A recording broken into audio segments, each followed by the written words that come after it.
We all love to dream that we have the money to buy $1 million home. We meet the buyers who can do just that. Definitely a showstopper. You walk in the front door and it goes bang. From sweeping views. You walk in it and you immediately see the beauty of this entire house. I could totally see me and my family living here. Here's where the party is. Wow. Yeah? To complete luxury. I feel all of a sudden like I'm in the south of France. What do you guys think? I love it. Yeah? Yes. These homes have it all. It is the house we've been looking for years, so we're going for it. Our buyers have the money, know exactly what they want, Definitely large. The bigger the better, I think. and are ready to spend big. It's actually listed at 3.3. Get out of town. My role is to find these house hunters their ultimate dream home.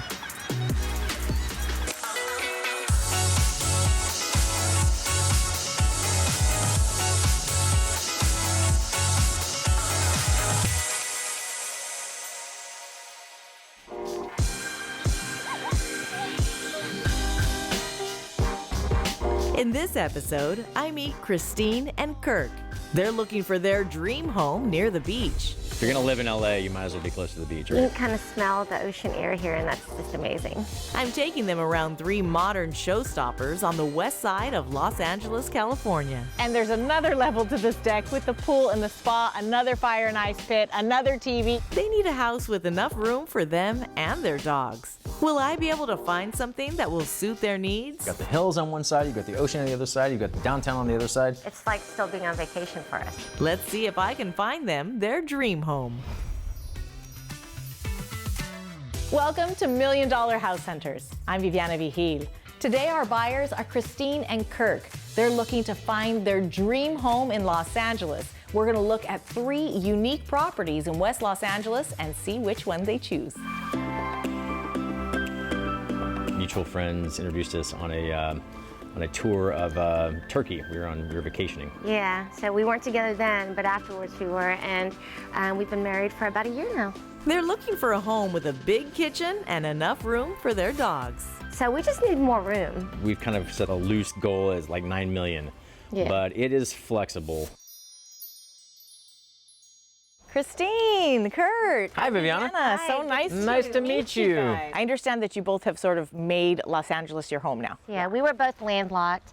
He's from Missouri, I'm from Texas, and so we needed to be near the beach, as close to the beach as possible. That was like our dream. If you're gonna live in LA, you might as well be close to the beach, You can right? kind of smell the ocean air here, and that's just amazing. Are you looking for a big space? Are you looking to entertain or have guests come and visit? If there's a make or break deal for a house, it's the kitchen for me because I do a cooking show, and so the kitchen is almost like my workspace and my office. So we are starting in beautiful Venice. This home is 7 bedrooms, 6 baths, around 5,600 square feet. We are in Venice Beach. Quite a showstopper. I mean, the exterior clad in cedar is just absolutely gorgeous. It's got that architectural element to it that's really warm, and it's on the corner of Palms and Shell. So it's a trophy property for someone who's looking for something like that in the neighborhood. I really loved how beautifully it was landscaped, you know? I like it that it extends the house to the sidewalk. Just the immediate surrounding neighborhood, lots of people out walking dogs, had that kind of a friendly neighborhood feel to it.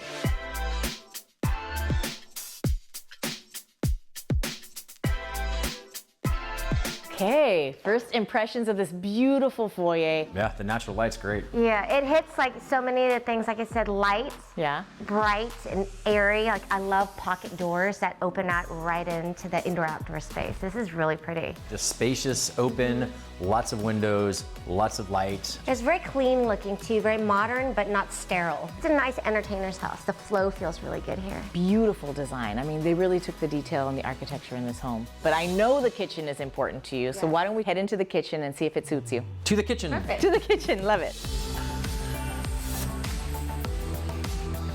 The kitchen, a beautiful great room where you have an informal seating area, a dining area with this giant wooden table. Just imagine your whole family around it making a delicious meal. So is the kitchen cutting the mustard?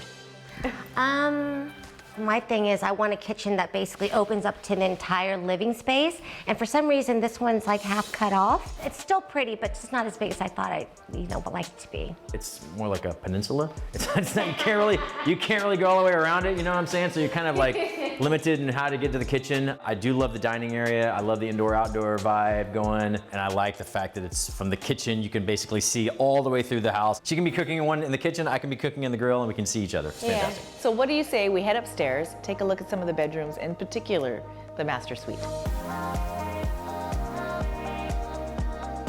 All right, the beautiful master suite, beautiful architectural soaking tub, and tons of built-in for closets. I mean, his and her closet for sure. Lots of space. This whole level is your master suite, That's really nice. including this cocoon in the sky. It's like kind of living in like a treehouse almost, you know? Top floor is just yours. So you can have guests over and you can entertain and have lots of people throw parties, and just make sure they don't get to the third floor because that's our space. There's not as much wall space, but I don't really mind that because instead of walls, there's doors and windows. So I would almost rather have that than wall space. I love the big windows. I love the big doors. Really good sized patio balconies up here on this level. they're big. And may I remind you that that is the west and that is where the sunsets come from. And you have a gorgeous view of that skyline. If you're gonna live in Venice, you're gonna live in Southern California, you wanna be able to take advantage of the weather and the sunshine, and that does it perfectly.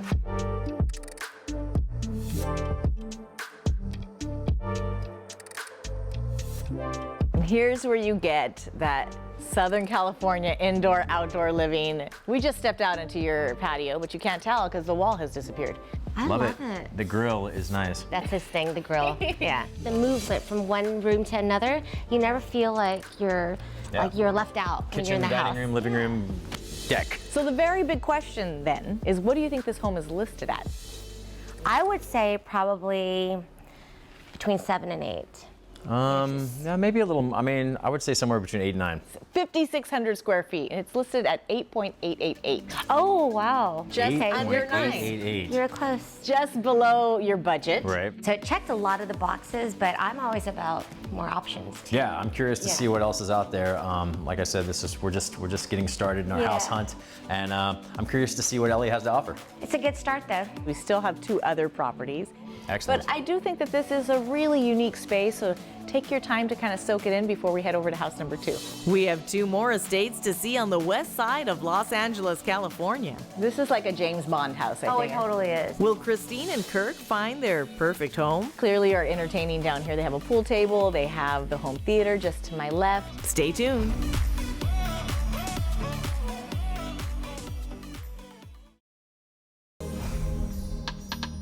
Welcome back. We're traveling around the west side of Los Angeles and on the search for Christine and Kirk's ultimate dream home. I really loved how beautifully it was landscaped, you know? I like it that it extends the house to the sidewalk. The first house was an uncompromising trophy estate just steps away from famed Abbot Kinney Boulevard. I love the big windows. I love the big doors. But could this next house be the one? I know you guys like that modern contemporary design. This has that contemporary curb appeal. It's a very exclusive area. It has little vignettes of parks tucked in throughout the home. It was like a little village with all the different kinds of homes and all the colors. It made me feel like I was like in Europe or something. Coastal village. Yeah. What do you guys think of this home with the contemporary style, the stainless steel garage doors? I've always loved stacked rock, and so this is a really nice feature. We are in Marina del Rey. This is the Grand Canal. This is known as the Silver Strand. The house is about 6,500 square feet with 7 bedrooms and 11 baths. All right, as we make our way inside this enormous home, as you can see, this is an entertaining area. We step down from the foyer, but this is not the main entertainment area of the home, but clearly you can entertain here. They have it geared up with a bar, the home theater just to my left, and then just in front of us, there is an outdoor yard area. So what do you guys think as soon as you walk in? We made our way from the foyer down to this sunken area. It definitely has a specific vibe to it. Yeah, I mean it's Bachelor pad. Yeah. I think what he's getting at is bachelor pad all the It way. is party ready. Yeah, the party room is phenomenal. The theater, I love the theater. the theater and the bar pool table room. It's great, and I like it. You walk right in, your guests come right in, and it's like the party's right over here, sir. It is definitely ready for entertaining. Now, this home also has an elevator to service all levels. There are 4. So I suggest we take it as we head up. Yeah.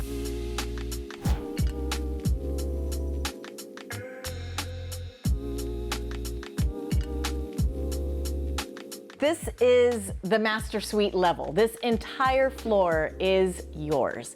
I love his and hers bathrooms and also closets. And it seemed like it had like a mini bar. I love that when you have a big house, you don't have to go all the way to the kitchen in the middle of the night if you just want a drink or a snack or something. You really can just disappear. It's kind of like your own apartment within the home. It really screams like a man's touch. This is like a James Bond house, I think. Oh, it totally is. It's amazing office space here where we can have our separate spaces and not feel like we're still at home with each other working. Yeah. And the private little balcony here I like as well. Well, we did start on the basement level, and like I mentioned earlier, these homes in this area, they really build vertically. So why don't we continue our rise up? Sounds good. Onwards and upwards. Let's do it.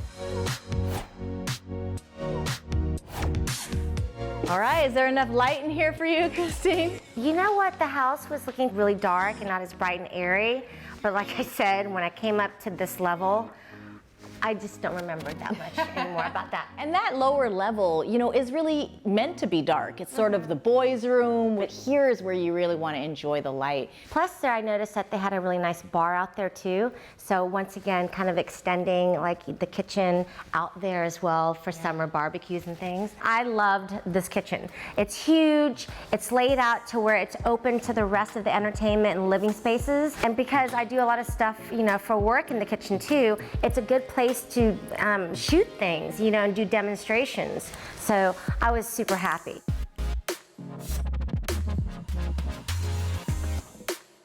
All right, Kirk, here's your built-in barbecue area, and it is a perfect place for outdoor entertaining.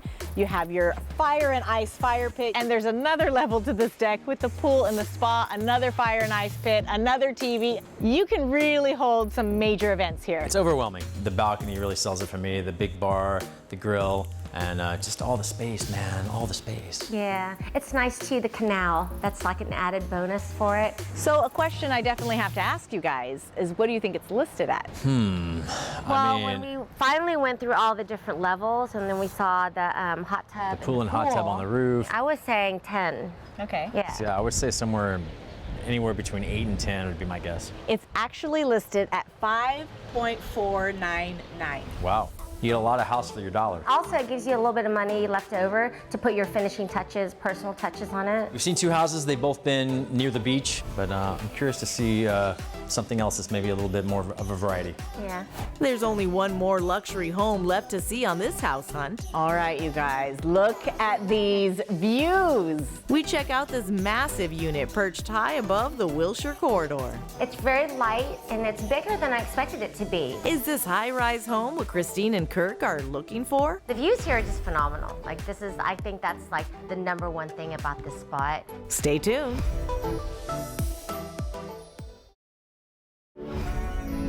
Welcome back. We've seen 2 amazing luxury homes on the west side of Los Angeles, California. The first house was an uncompromising trophy estate just steps away from famed Abbot Kinney Boulevard. This whole level is your master suite. That's really nice. Kind of living in like a treehouse almost, you know? Then we saw a contemporary statement home with plenty of room to party. It's business on top and a party at the bottom. There you go. Kind of like a house version of a mullet. But will this last home be the one? Now, I know that this is a big shift from the first 2 properties up here on the 21st floor. When we pulled up to this one, I was like, oh wow, I didn't expect to get Not a high expecting, rise. high-rise. High-rise living in LA, but I guess a lot of people do it. But I really want to get inside this junior penthouse and check it out. What do you say? Break in. Yeah. Let's do it. We are in Westwood, in an area better known as the Wilshire Corridor. It's all kinds of high-rise buildings next to each other, and we are right now in the Blair House, which is one of the premier high-rise buildings in Los Angeles. This is a junior penthouse. It's over 4,700 square feet. It's 3 bedrooms, 3.5 bathrooms, southeast and western views. So you literally are sunrise to sunset looking at Los Angeles from downtown to the ocean. All right, you guys, look at these views. Wow. There's a view from every window in this penthouse. It is Stunning. Absolutely beautiful. Now, this unit has been totally remodeled to open up the spaces and create a really great open layout for entertaining. I know that's important for both of you.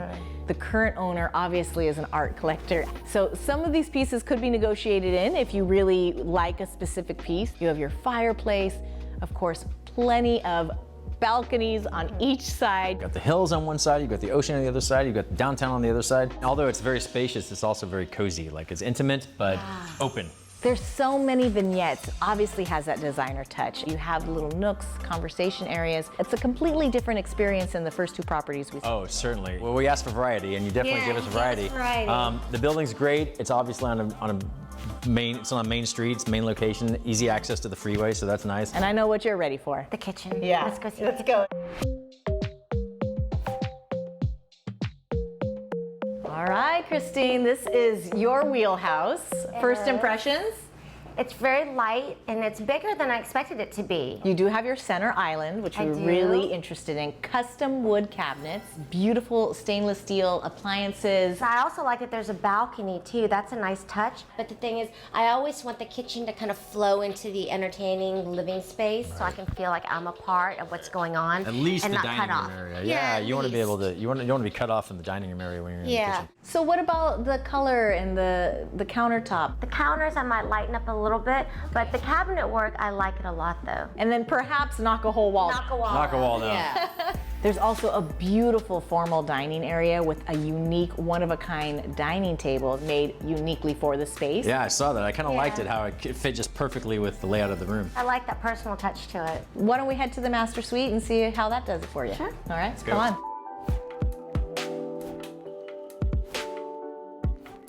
All right, here is your master retreat. We saw that gorgeous ensuite on the way in here with a jetted sunken tub, dual vanities, lots of lighting in there, lots of mirrors, dual closets, lots of space for both of you. What do you guys think? Yeah, the big shower is great too, and I love the his and hers walk-in closets. Those are great. I love the master Yeah, suite. the master suite's really nice, and, Yeah. the his and her walk-in closets, very That was cool. And then being able to wake up to a sunset, that's like the view every morning would be fantastic. And I love the amount of light in here too. The views from this place are amazing. They even have a small seating area here for the TV experience. Kind of cool too. Yeah, I like that. What about the decor of this space? Do you think that your own style would fit into this space? I think certainly we could make what we'd want to bring in fit with the kind of the layout and the design. Okay, so you guys are kind of getting into the feeling of this. Yeah, it's totally different than what we've seen before and totally not something that probably I would have picked up myself, but it's nice to see the option of it. Yeah, for sure. Yeah, because when you think of living in LA, no one really considers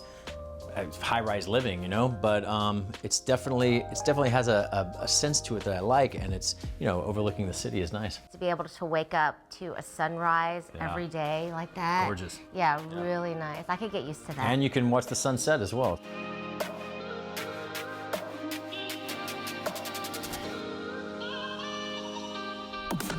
I love this view because you have the skyline of Century City. The views here are just phenomenal. Like I think that's like the #1 thing about this spot. And there's a little dog park area, so lots of space for the dogs as well. Nice. Yeah. So another factor to consider is the price. 6. Okay. Just because it's like the views are amazing. It's all about the view in LA, right? Yeah. Are you on board, Kirk? 6, you say? Our final answer, 6. Okay. You guys are actually very close. It's 5.44. Oh, wow. There you go. Okay. I think that's probably what I would expect from this. This is manageable for where we and are this right price, now. I think, fits the location as well. I think it seems reasonable, yeah. Well below your budget. Right. Now, with that in mind, does this space take on any other ideas for you? Like, you know what, we have some room to make those changes in the kitchen. Right. The way it's set up now, I love it, but I think there are some just minor things we might want to change. But even with all the changes, I still think would come in way below budget. Totally. I'm going to leave you two to enjoy the view and to also talk about this amongst yourselves because I know it's a really big decision. We've seen all 3 luxury homes, and when we return, Christine and Kirk will make the big decision. We know the one that we're going to make home. I'm excited. Stay tuned.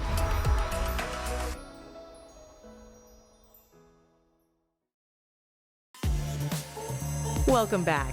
We've seen all 3 homes on this $1 million house hunt.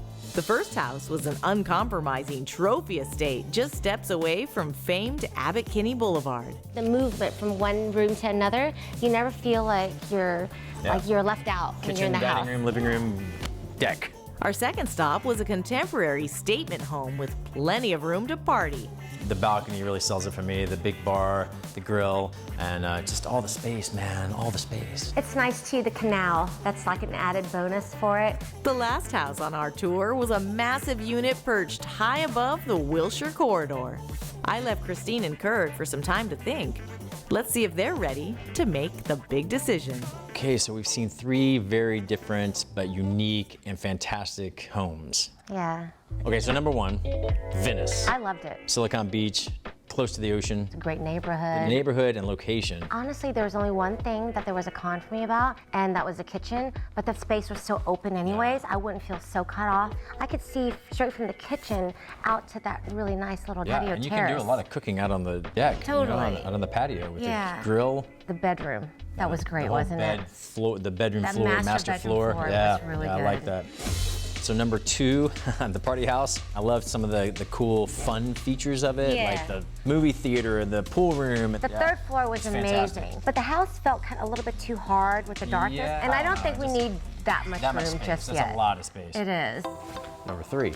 And this one, I love it. It's light and bright. I honestly didn't think that we'd be shown something like this, No, me but it's neither. really cool, Yeah. right? Yeah. Every view is almost like a painting. The kitchen was a major point with me for this one. You know, I liked it. The size was fine. But every time you're in the kitchen cooking and I someone's can't in see here, we anybody. can't. Yeah, we can't Exactly. communicate. You know, we could knock out a wall, but do we want to Knock put out that a much wall, effort yeah. into it? So I kind of feel like we're on the same page. We've come to a determination, and we know the one that we're gonna make home. I'm excited. All right, you two, you have had a few minutes to chat. Such a difficult decision. Have you guys at least excluded one? Can we get rid of one property? I think so. I think one of them was just a little bit much for us, like just as a couple, you know, just starting out right now. The Marina Del Rey, number 2. Yeah, I think it was just. It's more house than I think we need Yeah. at this point in our life. Well, we can eliminate then house number 2, and that leaves us with house number 1 in Venice, and that leaves us with penthouse number 3. It's like beach living or Exactly. cloud living. All right, ultimately, which house did you choose? Christine? I think we chose the one by the beach because we are people who came to California to be near the beach because we were landlocked. And I House think- number 1. Yes, house number 1.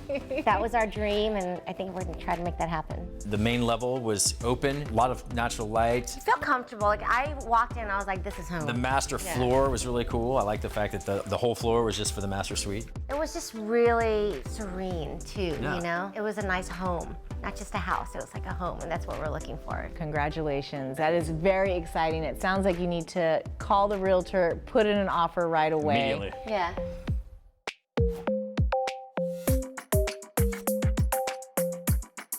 Looks like Christine and Kirk are going to enjoy their beautiful beachside abode.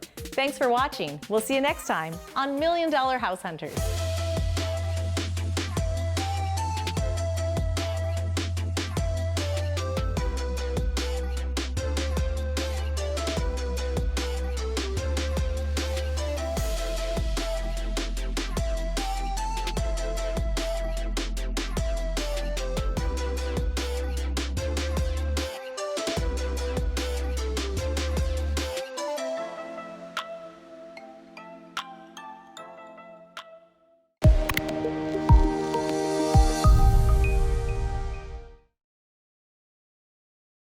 Today on $1 Million House Hunters, we meet sweethearts John and Lily. They're looking to move in together.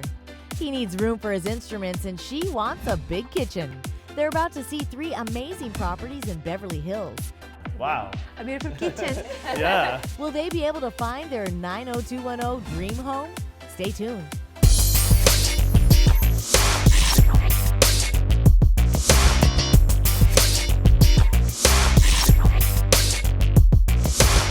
What's it like to go on a search for your ultimate dream home? We find out today as we follow our buyers, Lily and John, as they tour 3 luxury homes in the beautiful Beverly Hills area. I'm Viviana Vigil. Welcome to the show.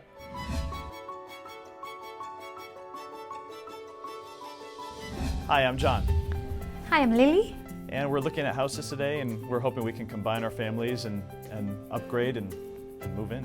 I have a son, he's 8 years old. I'm looking for a place for him to play He has a lot of toys Lot and of things toys. like that. Yeah. And yeah, we're looking something like kind of that we can have our life together and have the little kid with us too. We both love to cook, so a nice kitchen would really be great. The kitchen we have right now is too small. I mean, an office for me. We are figuring between $2 and $4 million. It's also exciting because we're moving together, so we don't want to have like anything that we don't like it, because I think we're going to be here for a while. Well, for these particular buyers, blending their families and having an 8-year-old son, all of the schools in Beverly Hills are incredible. All of the houses that Douglas Elliman are showing these particular buyers today are in the $3 to $4 million range. Each one of these houses has a really nice space that someone could work from home. This one, starting on Summit Ridge, is up at the top of the ridge looking down onto the ocean and into the canyon. The next one will be on Beverly, which is nestled just in the bottom of the hills, and the third one being on Palm, which is in the Beverly Hills Flats. Hi, you must be Lily. Yes, nice to meet you. Hi. I'm John. John, Hi. I'm Viviana. So nice to meet you. I'm so excited for the day we have ahead of us. What brings you into the house hunting market? Well, we're looking for a house which it works for both of us. We're dating, we're gonna get married, so we need to. Oh, okay. Do we have any kids, any other family members that we're including? I have a kid, he's Okay. 8 years old. I'm looking for a place for him to play. He has a lot of toys and things like that. Yeah. And yeah, we're looking something like kind of that we can have our life together and have the little kid with us too. What about design styles? Are you guys on the same page there? The kitchen has to be a good size. A deal breaker would be like a really small kitchen. We both love to cook. She's Peruvian. I have a lot of Spanish and Italian blood, so we like to mix it up. We like parties, so Yeah. we have to have friends around, so Right. especially with the little kid, friends, and yeah, We need more room. Yeah, yeah. basically. Yeah, yeah. We're looking for something. All right. Well, this Something home warm. has 4 bedrooms, 4 baths. And Wow. what if I told you it had 2 kitchens? Ah. I think that Oh, might this- check the boxes. Yeah, Yes. Let's step inside and take a look. Okay. All right, come on. Thank you. This is such a spacious, great room. You have your living space, a sunken kitchen. It's really incredible, top of the line appliances, of course. I love the stainless steel backsplash. Wow, That's beautiful. it's a beautiful. Yeah. Wow. A beautiful kitchen. Yeah. It's really I like nice. that, John. Wow, Yeah, it's indeed. yeah. Yes. For me, the first thing walking into this place, it's just so open. There's a lot of light, the view. You have this balcony right off of the living space, so you can really step out and enjoy the view. Of course, you can also enjoy the view by just sitting on the couch Right. or even at your dining table. It's really an incredible enveloping view of the canyon. Oh, I love the openness. Yeah, I have to agree with John. Yes, it's beautiful. It's an open space. I love the colors. It's very bright. Well, let's Yeah. keep looking then. In that case, I'll let you lead the way, John. Okay, Go okay. ahead.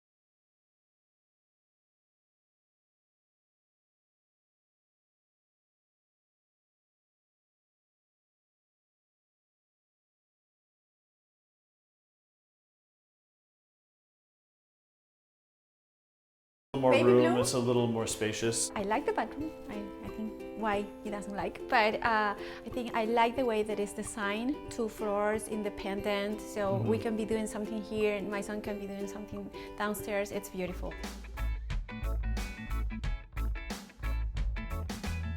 A very private master suite. The windows are incredible because you can just be right open inside the canyon, indoor, outdoor, right here from your bedroom.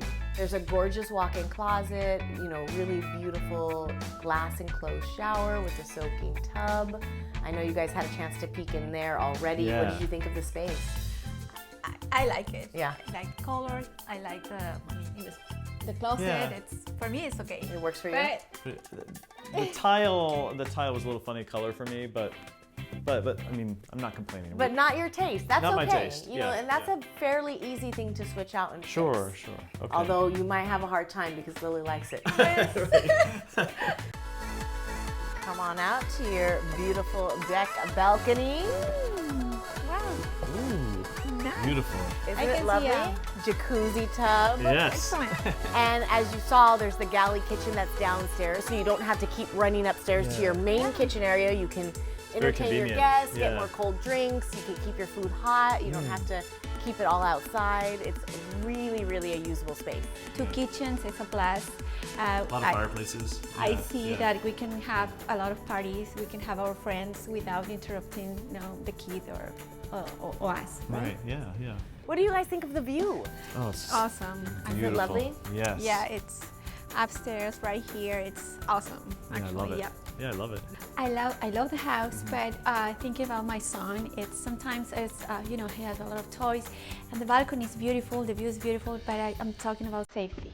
Yeah. So I think I have to think about it. So what do you guys think this home is listed at? I don't know. It's got to be at least 4 million. It's actually 2,998, so just under 3. Okay. Still Okay. in your budget. It is. Okay. Yeah. So keep that in mind. That's beautiful. All right, well, let's keep it positive. We're Okay, loving house okay. number 1. Right, Okay, right. on to house number 2. Keep an open mind. All right. Lead the way, John. Thanks. We have 2 more luxury properties to check out on this $1 million 90210 house hunt. First, we check out this magnificent 4-bedroom Beverly Drive home just moments away from Rodeo Drive. Then we check out this 3-bedroom penthouse that will surely impress. Stay tuned. Welcome back. We're following the home buying decision of $1 Million sweethearts John and Lily.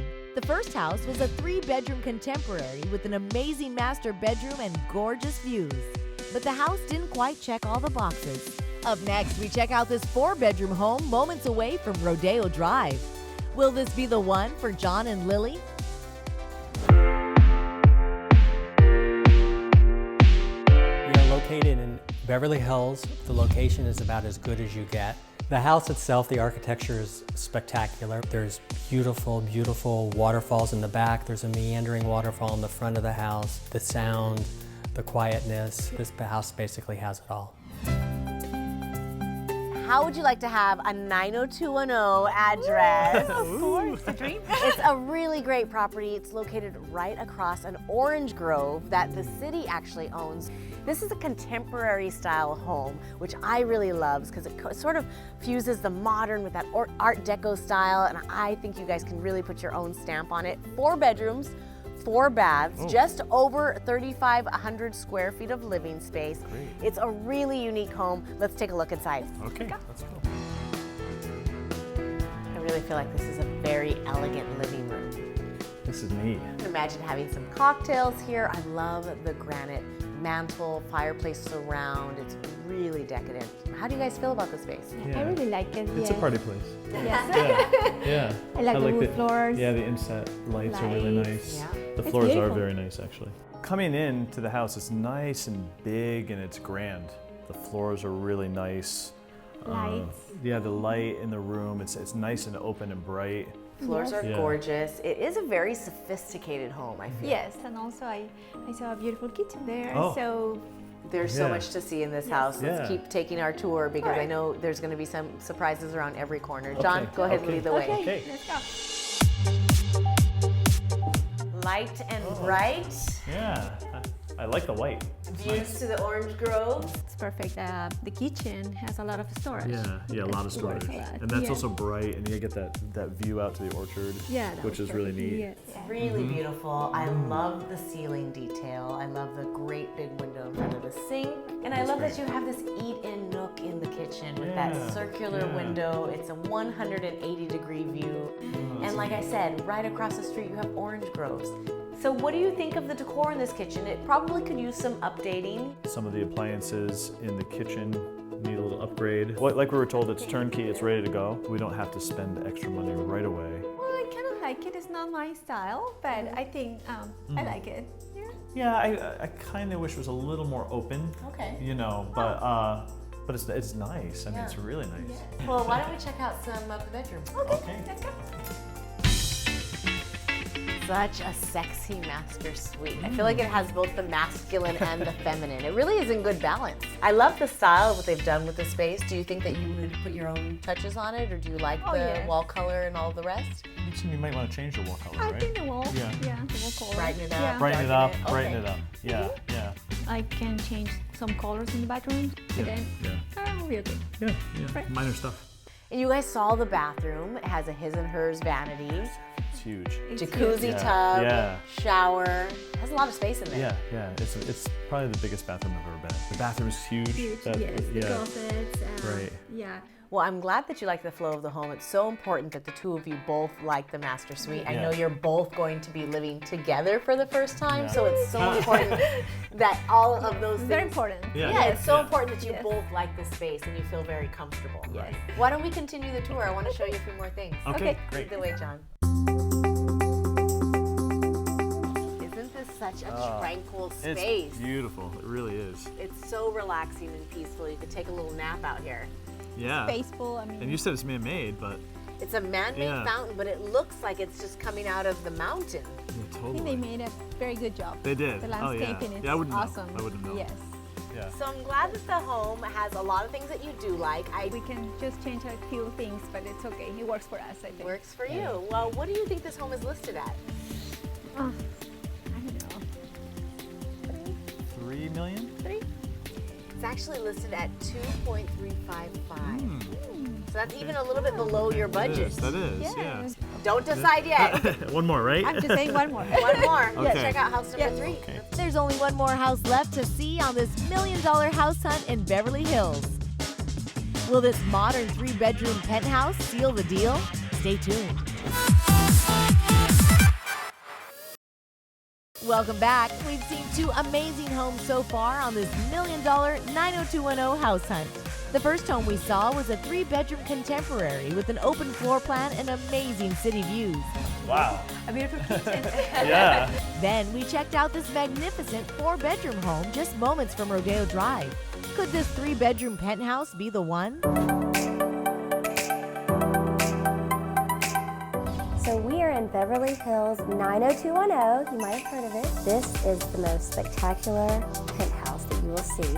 It's 3-bedroom, 3.5 baths. It is a modern Mediterranean building with a very luxury chic interior. There is the most spectacular rooftop deck that's 1,000 square feet with its own kitchen as well as its own jacuzzi.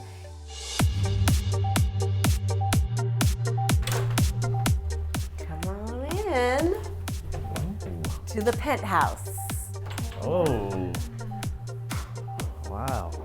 Nice. This is definitely a departure from the first homes that we saw. Yeah. This is a penthouse apartment. This place is beautiful. Just walking in, the decor, everything about it is really, really nice. It's so incredible. It has so many amenities. You know, everything has been just impeccably done. The living space is amazing. I love the open floor plan into this really beautiful dining room. It's sort of this upscale hotel luxury vibe, but very clean. What do you guys feel about the aesthetic and the design? Does it really suit you? So far, yes. I'm impressed. Yeah, I me like too. it. Yeah, I like it a lot.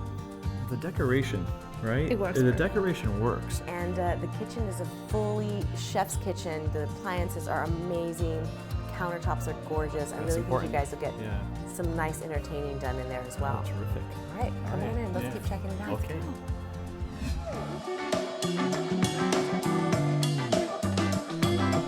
Cook's Kitchen. You guys both love to entertain and cook, and there's plenty of space for that. Top of the line appliances, warming drawers, you name it, double ovens. This kitchen has it. I do like the kitchen, but once again, that wall is there. Well, but it was nice. It was nice. A minor thing. Yeah, it's nice. I like the island. Yeah. The colors. It feels opened. Yeah, Very warm. It's nice. It's really nice. All right, let's keep checking out the penthouse. Okay. So much Great. to see here. Okay. You know what strikes me about this room? How quiet it is. Do you feel that? It's like cushioned silence.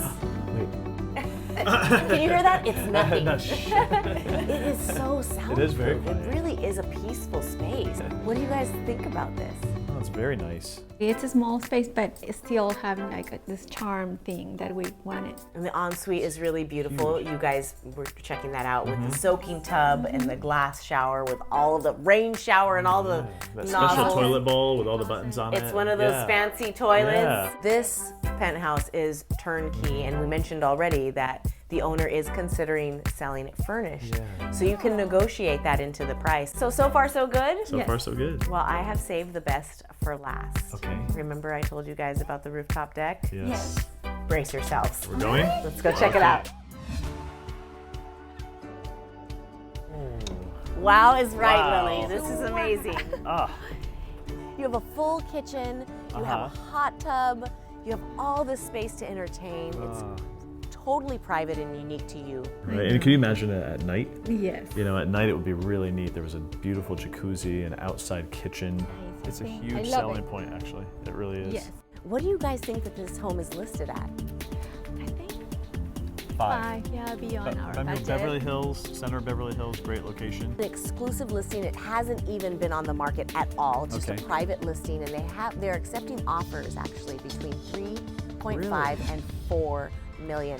And they will consider. Surprise. So it's in our range. It's in yeah. your range. It would have been easier if they said it was more expensive. Then okay, we can't do this. And now all of a sudden, no, there's a chance we can do this. Okay. So much to decide. Let's go downstairs so you guys can make the tough decisions. Okay. Follow me. Okay. We've seen all 3 houses on this $1 million house hunt. When we come back, John and Lily make the big decision. We have to make a decision. Stay tuned. Welcome back. We've seen all 3 houses on this Beverly Hills $1 million house hunt. Now it's time for John and Lily to make the big decision. So, we have to make a decision. Well, I like the first one. I know there's some safety issues, but I like it. I actually feel to the first one you actually get quite a bit more for your money, to be honest with you. I was not a huge fan of the second one, so we can pull that one out. Yeah, between the 3, yeah, I think. Like if we pick the second house, we'd have to spend a lot of money fixing things, and that's really annoying, you know, because then you can't move right in. But this is really beautiful too. It's really, really nice, and I really like it actually. Are you sure? Because you're living in a house, you have a beautiful garden. I am used to being in a house, so Yeah. that is an appeal on the first one. Yes, Yeah. I know that you're probably going with the first one because I like it, but what about you? Sorry to interrupt. Hi. Thanks for making a little space for me. Have we had enough time to discuss? Yes. Yes. This Yes. very gorgeous living room. It's difficult. Yes. It's a difficult decision. Such a Yeah. hard choice. We've really Yeah. seen 3 really beautiful houses. Yeah. Yeah. So what did you guys decide? Right? Number 1. Number 1? Yeah. Number Yeah, 1. the first Oh one we my went to. gosh. Yeah. I am shocked. I really did. I thought Really? you were going to pick this penthouse. I mean, John, you were so in love with it when you walked Yeah, in. What yeah. changed the tide? Lily? Okay. I mean- loves penthouse as well, Yes, of course. yes. Yeah. So what was it about house number 1 that really sold you? I guess the fact that it's a house, right? Okay, And it's that a and that's house. kind we of wanted to have a dog. We can have Yeah. more time, like walking around, maybe. And yeah. yes. And the it, spaces. it is bigger. It does feel like you're getting more for your money in that particular house. It has that balcony, you know. Just tell lot of the little guy just lighting. not to go out there, and he'll be fine. Right? He'll be old enough. Yeah. Old enough, Yeah. that's what- Yeah, yes, yeah. Well, that's right. congratulations. Yeah, This yeah. is so Thank you. exciting. I can't Yeah. wait to see you guys there comfortably living Oh, and yeah. really making the space your own. Yes. Yeah, us It too. really did suit Yeah. you when you were there. Yeah. I think you loved how You it were was happy, staged. right? You loved I it. was, You yeah. probably can talk to the staging company and see if you can keep Oh, all yeah. that. Oh yes, it was beautiful. Yeah, actually. they really did a Yeah. nice job. Thank you yeah. so much for letting me come on this journey with you. This has been an incredible shopping spree. I am Thank so you. happy for you guys. Thank you very much. Thank I you wish very you much. a lot of happy years in your new home. So we found out a little bit about each other today, which was really kind of cool. And we're still holding hands. So that's so that's good, right? Yeah. Congratulations to our buyers, Lily and John. We hope they enjoy their brand new luxury home. And thanks to our realtors, Stephanie, Marshall, and Karen of Douglas Elliman Beverly Hills. and a very special thank you to Vesta Luxury Home Staging. I'm Viviana Vigil. We'll see you next time.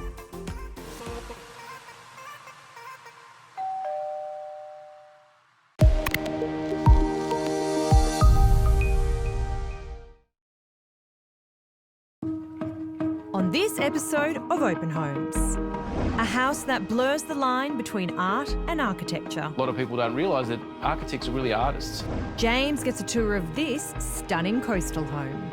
Plus, Dave Franklin gives us a schooling in classical garden design. And at the climax of the show, a modern twist on the classic beach shack. So if you see that, you just go, we're home now. Come with us as we step inside. Welcome to a fresh new series of Open Homes. Now, we know it's been a challenging year for everyone. Thankfully, some pretty incredible builders and architects have come through to deliver some really special homes. Some have to be seen to be believed. So get ready to be inspired. Welcome to Open Homes.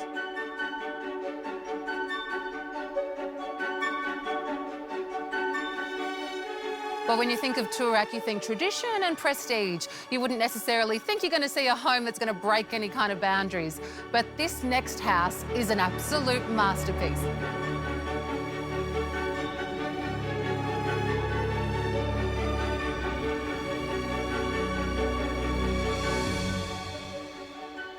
Billy, how are you? Hi, Bessie. Good to see you again. Good to see you too. When I knew that I was seeing you today, I knew that I wasn't going to see a normal house. I wasn't wrong. You weren't.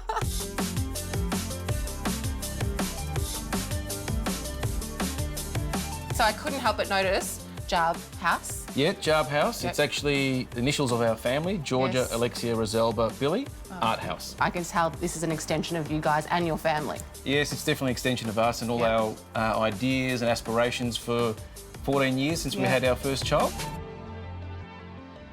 The house is really about reconnecting art and architecture as one discipline. So it's in the 21st century, we consider these things as separate things. A lot of people don't realise that architects are really artists, and the whole house is really a play on that idea, but also incorporating the love of architecture and art that I have into one thing in a family home.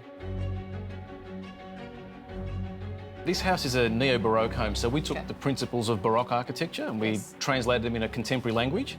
So we've tried to incorporate some of these ideas, and not in a literal way, but in a contemporary way, into the house. Yeah. So what you'll see in the house with this beautiful, ostentatious, big staircase facade and this big porthole is really what people were doing 500 years ago, but we're doing it today in a more contemporary way. So Baroque was the period that appealed to me most because it fused all the arts, sculpture, painting, all of it was sort of captured in the architecture. And it also broke a lot of the rules, so all the symmetry that you find in Renaissance architecture was basically removed in Baroque, and they broke all the rules, and that was really interesting to me. And the fact that it incorporated and embraced all of the arts as one discipline was something very interesting. So this is what we're trying to do here. What is the mural on the facade? So the mural is actually 13 murals done by this amazing artist called Pichuavo. Oh, yes. And they're from Spain, and we saw their work about 4 years ago for another project that we're working on. And I love the fact that they're painting essentially Greek gods from 2,000 years ago in graffiti. And the murals are done in London, in Spain, in New York. And we contacted them and we were able to get the rights to use the work, and we've put it all around the facade. So it sort of goes hand in hand with the Baroque theme. So it's basically digi-glass, which is laminated glass with a film inside, and it has the artwork in there, and you can see it from the inside and the outside. As I was walking in today, I nearly fell over, to be honest. One, because I was gobsmacked. This house is outstanding. But I was also trying to read the poetry that you've even got from the get-go of the house on the path. The house has got a lot of the art that I've been collecting over the years and art that I've done myself. I do a lot of poetry, I do a lot of sculpture, photography, and some of the other pieces are basically commissions that I've done from people from all around the world. Billy, you've absolutely just pulled out all the stops. This is amazing. I love that theatre room downstairs. It's so refreshing, the colour.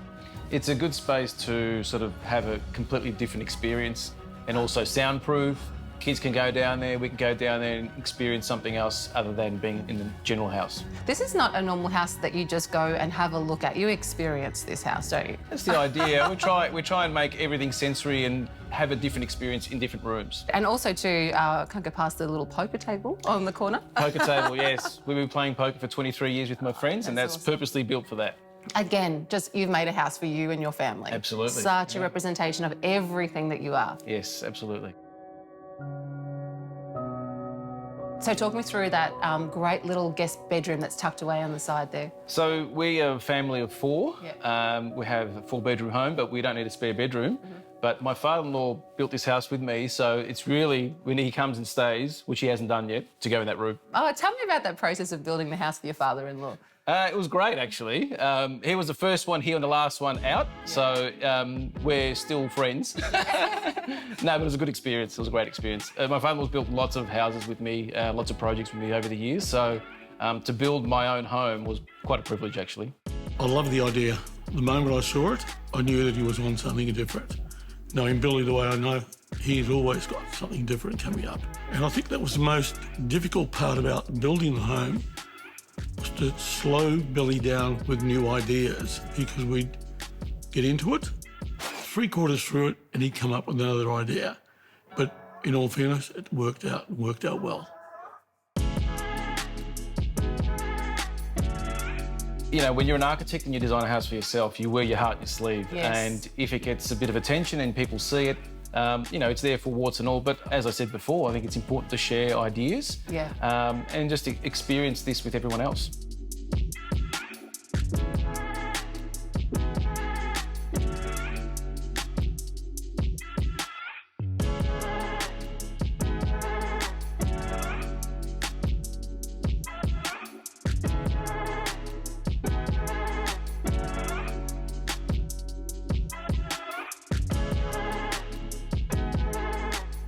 So we're in this space here, and again, I'm just absolutely floored. Going down that beautiful circular staircase really, again, has that circular theme, doesn't it? Circular staircase was made out of 8mm rolled steel, and there's only 2 companies that I know of that can do it in Victoria. It was a mission to actually get the steel into the house. We had to crane it from the street into the house, and the guys who did it did a magnificent job. It was a very difficult detail to execute, actually. What were the neighbours thinking?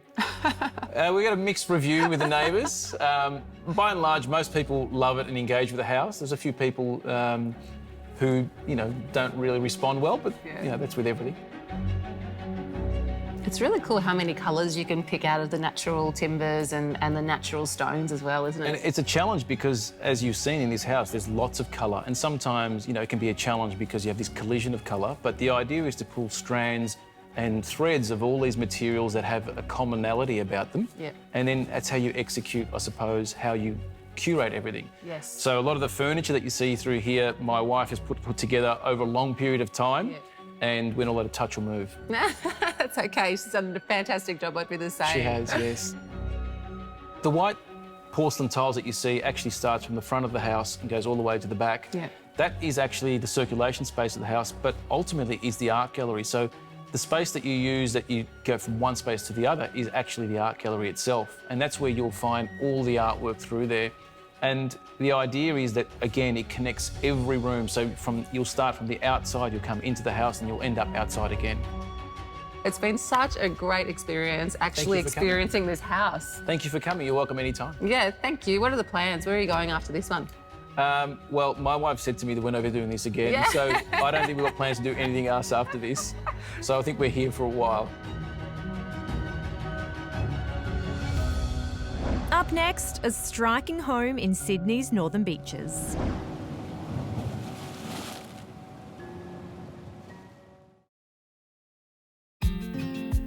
Next, we head to the northern beaches of Sydney for a coastal home tour with James.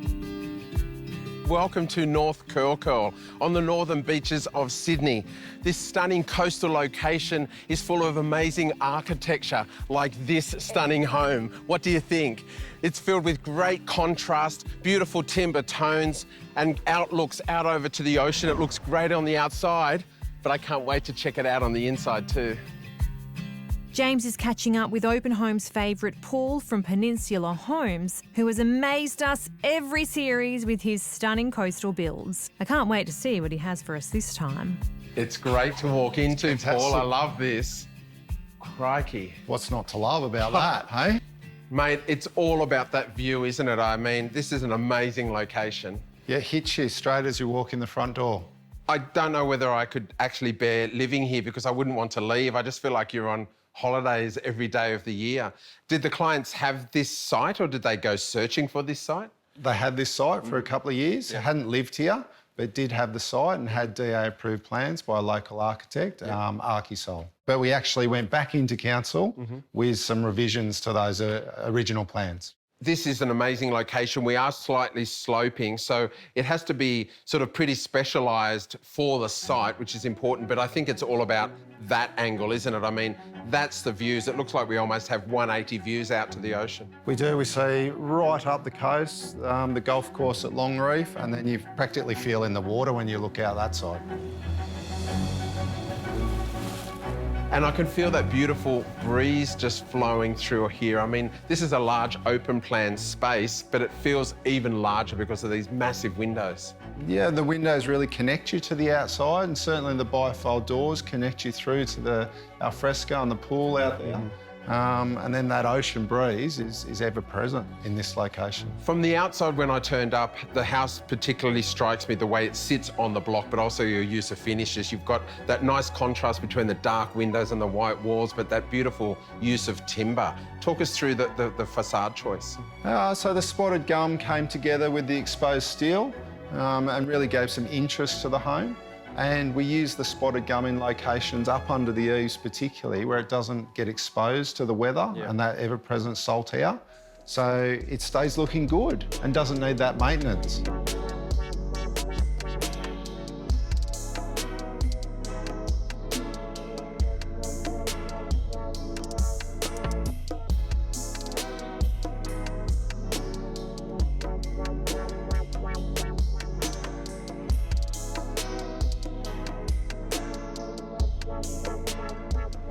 Beautiful, isn't it? I think these homeowners just must never leave this place. They're sport for choice. You've got those amazing ocean views out there. You can go for a swim or you can just stay here in your own backyard. Yeah, it's a permanent holiday. I wonder, Paul, when you're working with clients, this connection, it's so important in Australian homes between inside and outdoors, especially when you've got a space like this. Absolutely, and especially on the northern beaches, it's about connecting with the outside, with that environment. It's a great build, congratulations. Thank you. Thank you for sharing all of your advice and this fantastic space with us today. Well, it's been a pleasure. It's good to have you here.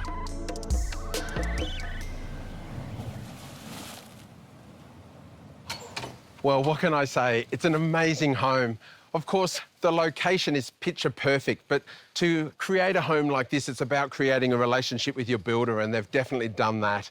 And I love the fact that this home is so environmentally planned and thought through. There's no air conditioning in there, and yet the temperature is perfect throughout. This has been an absolute pleasure. I think it's time to go for a swim.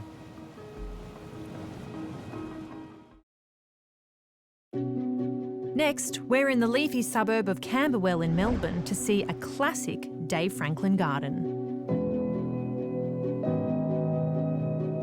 We're here at a garden I did 6 years ago, and unlike me, this garden has matured unbelievably.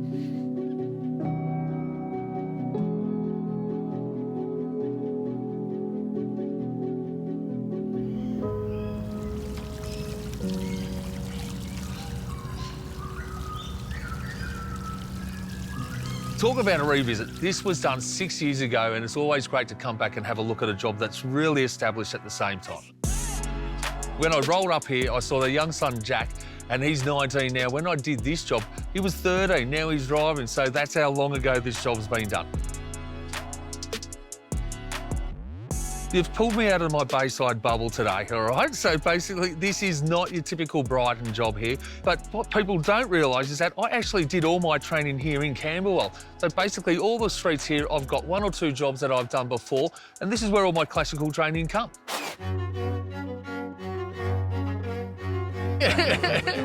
Well, pro, man. Boom.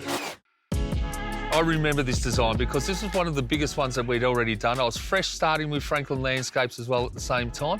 So this was a great job to have. The clients were absolutely amazing and they let us go do everything with this design. I remember when we first started doing the paving here, and this is when the French pattern first became available at the same time, and we have used the old reds. I think by memory, these were left over from the house, so I'm pretty positive this was around the porch. So we've actually used those and put them in as a band, and as you can see, it creates that great contrast. I suppose the art with this garden is to fit in a traditional garden that suits the house, and that's what we've done. There's so many heroes in this backyard, and I know I say heroes a lot, but I'm not using the term loosely on this one, so let's get out there and have a look. Talk about heroes, water feature behind, pool and spa here, outdoor entertaining area, fireplace there, sunken down areas, may I go on.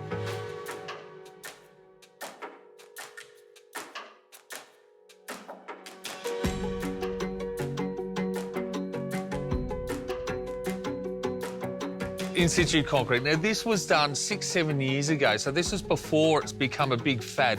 So don't want to say we're one of the pioneers there, but yeah, I'm just sort of going to throw that in the ring.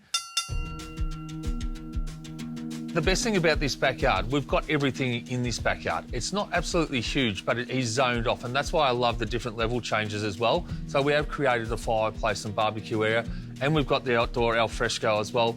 Again, my biggest favourite here are these feature posts right behind. So these are 200 by 200 hardwood posts here, sat on there with a Boston ivy that comes out, drapels down over the water.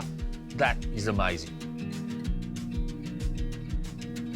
This would be the first one that we ever did a cantilevered post over here. Again, when we got the design on this job, the guys here said, Dave, go for it. And we had to think of things that we could do. So we went for the hardwood screens here. That was probably one of the first ones done back 6-7 years ago. Then we did the hardwood cantilever posts as well. And then the one thing that I do love is the hand-laid pebble on the back wall there as well. One by one, glued in, not laid flat, laid sideways. So glue, bang, flat, do it. Put it this way, my boys were doing their heads in. I think it was about 3 or 4 days, so sitting there, bang, bang, bang, bang, bang. So zone in a bit of Mr. Miyagi when you're doing it, but it looks great. I didn't even see the laughing Buddha. I don't know whether it's I'm the laughing Buddha or he's laughing at me. So I'll let him laugh at me. I'm happy.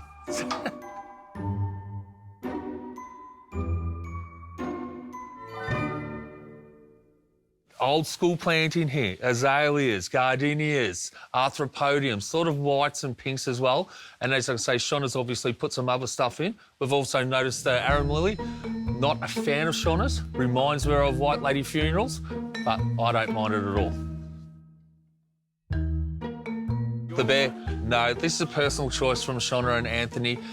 Like any backyard, you need to put your own personality into it. And you know what? I can bear it.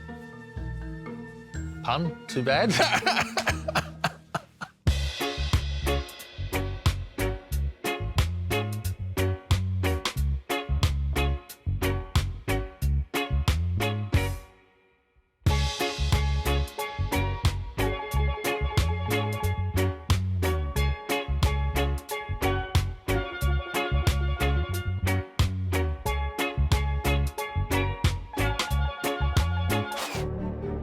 My favourite part, honestly, is just sitting here and just looking at the garden, how well it's grown. And that's honestly, you can sit up by the fireplace, you can sit anywhere, but, you know, the Boston ivy here really is the hero. So seeing that, you know, with the water feature, again, too many heroes. I can't nail it down to one. The beauty of seeing a garden like this 6 years later, it's at its full prime. And they've actually looked after this, which is great, you know. So this is a garden that I come around and go, well, it's grown in absolutely fantastic. You've zoned off all the areas as well, and they've kept it to, look, I think it looks immaculate. Up next. That shape, the gable, that's all about a sense of home. You know, it's the first thing we draw when we're kids, right? So if you see that, you just go, we're home now.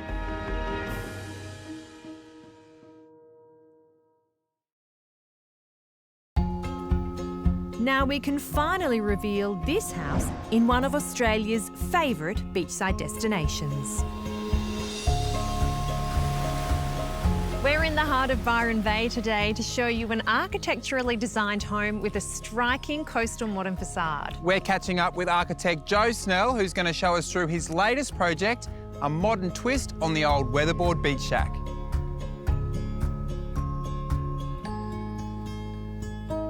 Well, this is really cool. I love a black and white house. We've got a black and white house, but in reverse.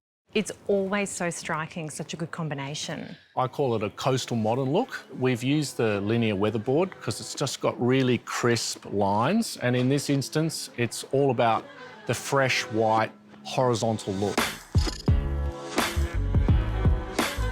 So when you look at this facade, I've actually broken it into two segments. One is your classic home gable, and then the other is a box. And they just work together to really bring a bit of charm to the street rather than one big lump. So you've got the white house and then the black windows. Importantly, I wrapped those windows around the corners. So it becomes a negative on the corner and once again reduces the bulk of the building and makes it a much more beautiful architectural piece to the street. For me, the great thing about this linear weatherboard is it does combine both form and function. You know, we're obviously pretty close to the water here. It's going to be exposed to all those elements, but being an FC product, it's going to stand the test of time, isn't it? Yeah, I think the key thing about linear is that it is that fibre cement, so it's going to outlast us all. The other thing I like about it is you get really clean lines because of the material it's made of. I love the shadow lines that this weatherboard creates. How good is it? Yeah, How it's good great. is it? I actually love the pitched roof. That to me is that sort of your classic take on it? I mean, that shape, the gable, that's all about a sense of home. You know, it's the first thing we draw when we're kids, right? So if you see that, you just go, we're home now.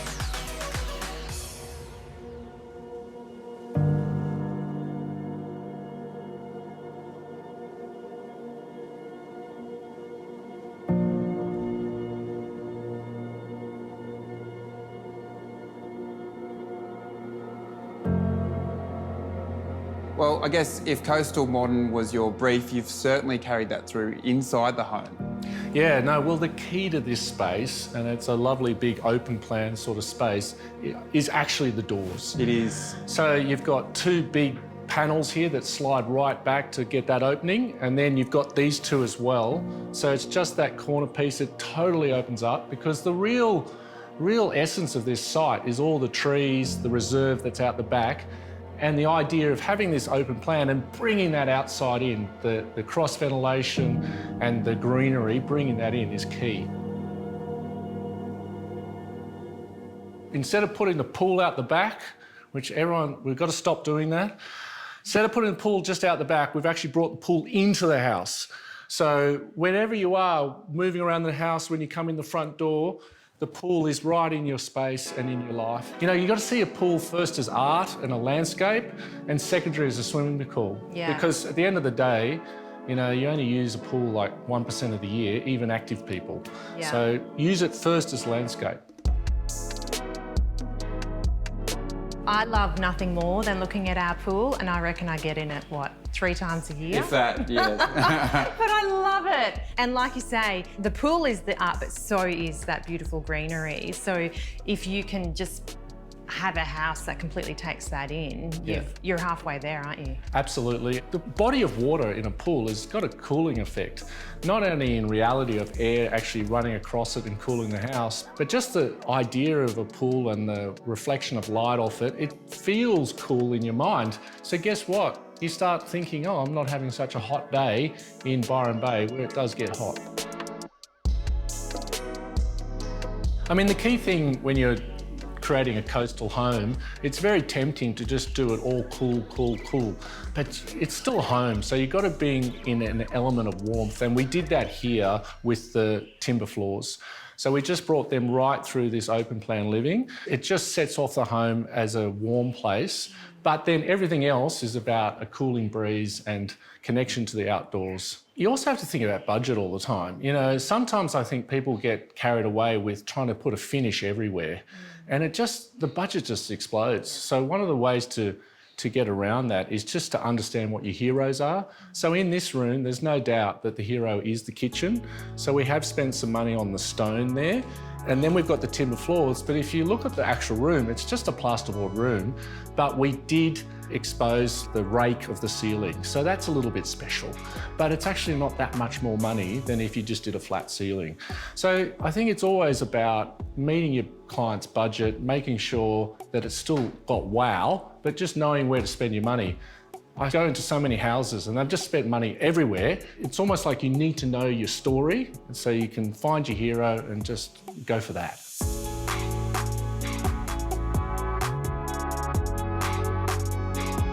So what's the difference between, say, a coastal modern home and coastal Hamptons? So the big difference is obviously Hamptons is a style from the past. So it's a nostalgic idea of architecture, which is fine, but in this instance, you know, this is supposed to be a modern home. So modern is from here forward. Anything where you look backwards is nostalgic. So that's the big difference. And obviously, once you're trying to become a style, then you've got to follow the rules of Hamptons. Where in this, where it's modern coastal, you can just follow those rules, which is, you know, form follows function, no fenestration, in other words, no decoration, just keeping it clean lines, simple, and just creating an amazing lifestyle. Coastal's all about living near the coast and the beautiful weather that comes with that. So the whole house is just about bringing that in. Well, you've done a spectacular job, and I bet your clients absolutely love living here. It'd be hard not to, and thanks for having us through. Pleasure, guys. Thank you. Anytime.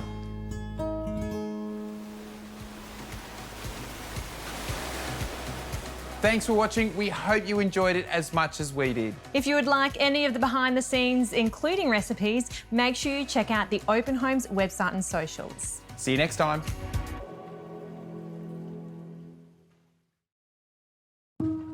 On this episode of Open Homes, coastal living in Pottsville, some innovative building in Brisbane, a family home with style, and to finish, prefab living, but not as you know it.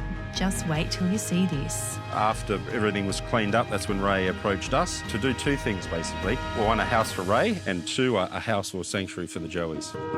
Come with us as we step inside. First up, we're in beautiful Pottsville in Northern Rivers, New South Wales. I'm going to show you a house that is designed for entertainment, and guess what? It even has its own signature cocktail.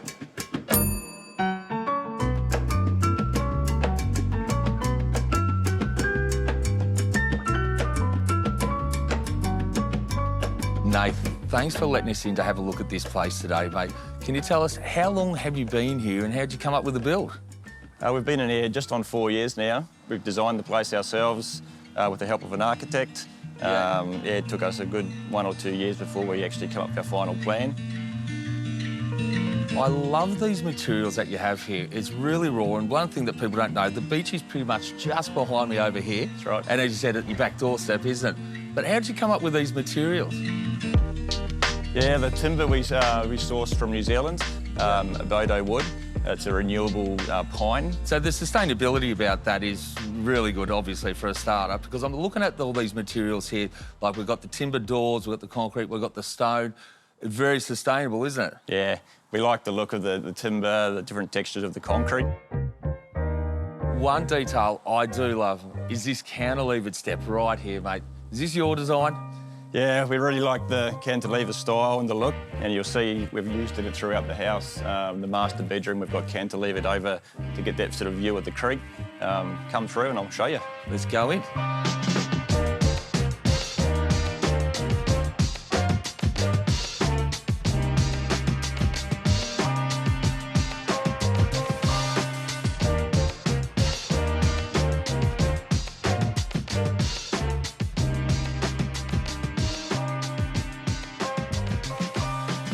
This loft is amazing, mate. It lets so much light in, mate. Is your design?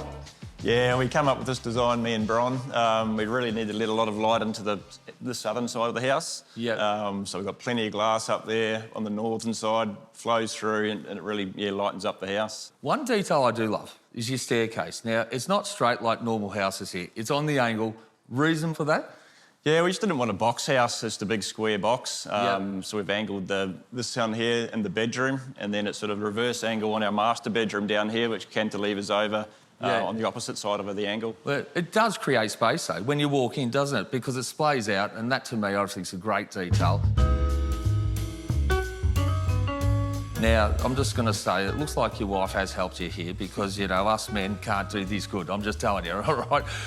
Am I true with this? Yeah, 100%. Yeah, I did a bit of the outside, Bronwyn, 100% the inside, my wife. So she's done a really good job. Mate, she's done an amazing job. Can you tell us a little bit about the kitchen? Because I just saw it before, and that is fit for a family, really, isn't it? Yeah, it's a pretty big kitchen. We had a bit of space to play with. So we've got the glass splashback there, which lets the light in as well. A large bench area in the kitchen with the bar, so a breakfast bar there. It's also backs onto a butler's pantry. Just got a second dishwasher and oven in it as well if we ever really require it.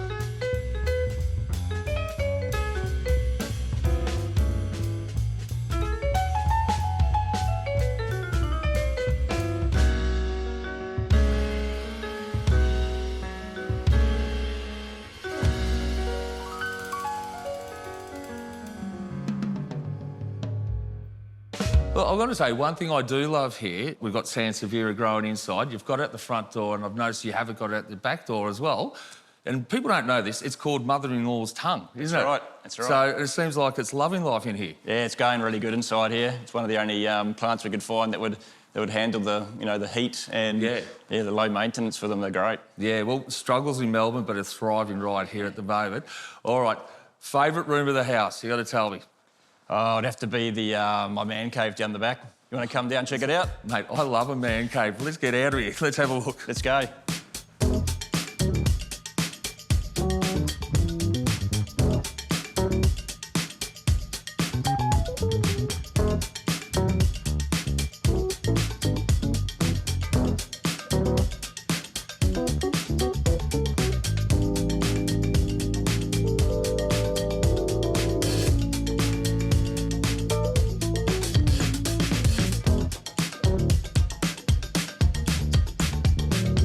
One of my favourite features of the house. We've got a couple of beer kegs on tap there. Big screen TV on the projector. Simpsons pinball machine. And one of the old school arcade flat tops there. Kids love it. The adults love it. It's good value. Well, I'm looking at it. I'm thinking it's called Cocktails and Dreams in there, really, isn't it? Oh, mate, I'll make you have a cocktail later on. I think I'm a bit of a magician behind the bar there.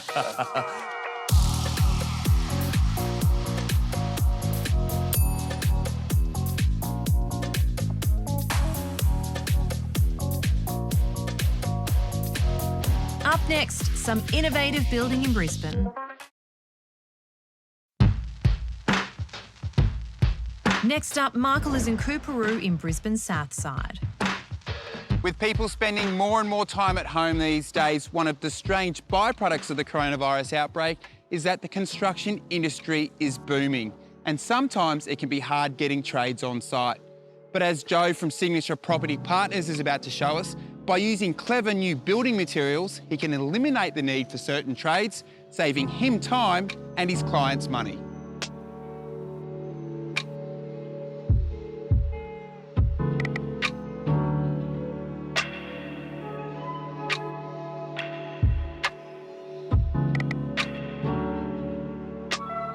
G'day Joe, how are ya? Nice to meet you. Yeah mate, well we're here to check out your latest development here in Coorparoo. Great, so these two are two small lot homes in the heart of Coorparoo.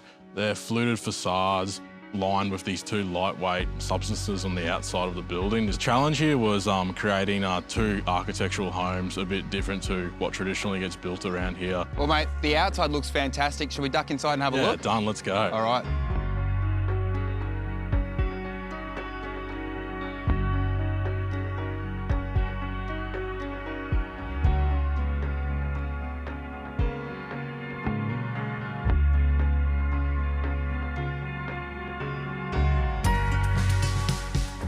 Well, Joe, have a go at that staircase. That's seriously impressive. Yeah, it's quite amazing. It's the focal point of the home, sort of when you walk in. It's sort of like an art piece on the wall. It was all made on site over a course of 8 weeks. 8 weeks it took you to build that staircase.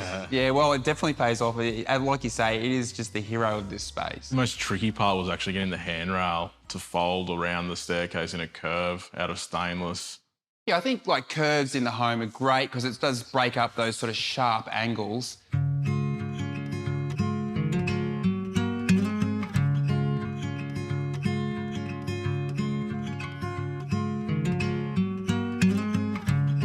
Yeah, I was going to ask you about that fluted design out the front there because to me it looks like concrete, but it's not, is it? Yeah, it's foam that we hot knifed on site, and then we sprayed render and a mesh system. Geez, it sounds like you haven't taken anything off the shelf. You know, everywhere you look, you've actually done something custom. You've got the staircase, you've got, you know, this curve here, and of course that product on the outside. Yeah, building this home was right when the homeowners grant was, so trades were very hard to come by. So we have a gang of workers that work with us, and so we try to keep as much as we could in-house at the time. Yeah, you make a great point because at the moment, trades are just so difficult to come by. And if you can eliminate some of those trades and do it all in-house, it makes the process easier for yourself.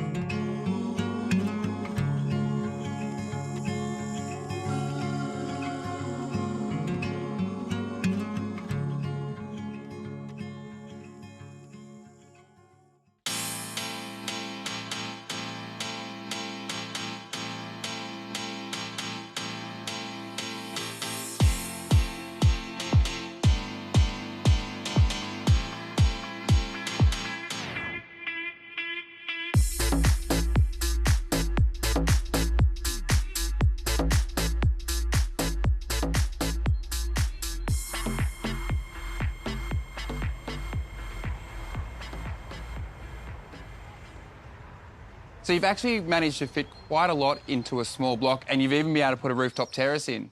Yeah, with the small lot, the home's actually so large on the property, so we thought we'll create another area for the future owners to enjoy, like another outdoor space, a green garden along the edge, a little bar inside. And of course, you've been able to capture these amazing views, like that's going to, you know, sell any house. Yeah, so it looks all the way over to Brisbane Airport and back over to Brisbane sort of CBD area. And Cooper is such a great area, being so close to the city.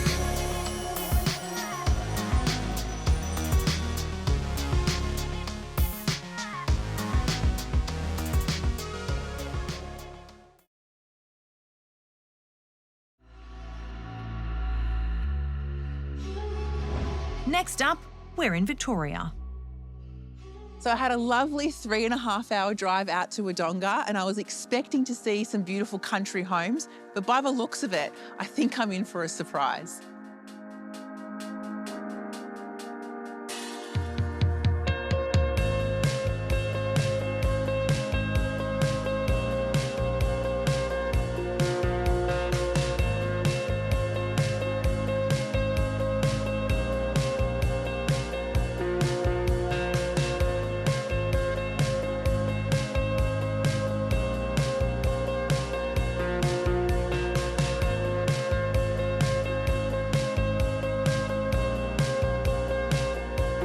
On the drive out here, I was expecting to walk into a little country cottage style home, you know, but this was really, like when I pulled up, I was like, wow, this is different. So tell me a little bit about the design intent with the actual facade. We were really looking at doing something unique. We wanted to stand out and I guess be kind of industry leading for our region.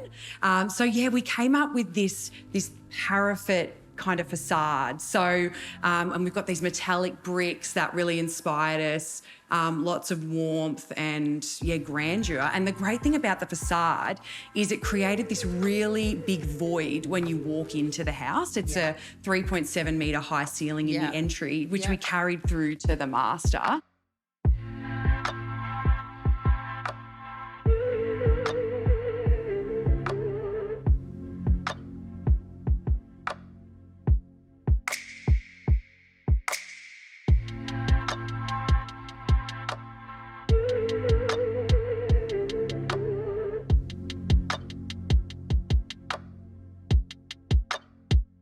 So talk me through a little bit about the design intent and how you kind of came up with the whole design layout and who it's designed for? Firstly, we came up with the design and we called it the Manhattan.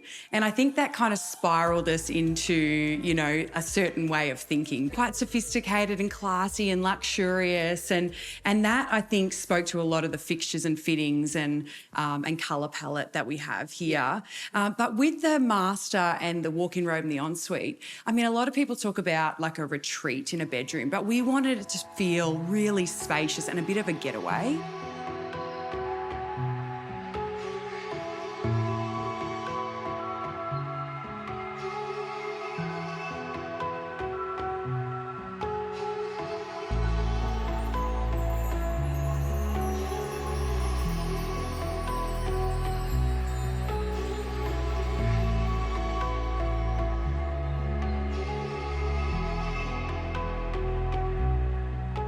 That beautiful big bathroom, even though you've got that floating wall, the way you've segregated a section for the shower and a section for the toilet and then that main area with the double vanity, it feels like you could have 5 people in there and it'll be okay. Yeah. Like, you know, because every morning I'm getting ready, I've got like 3 kids hanging off me, the husband brushing his teeth. I'm like, just get out, you know. So room for all. in Yes, the but bathroom. this feels like you could just fit them all in, so it's okay. Yeah, we can put padlocks on the door if you like.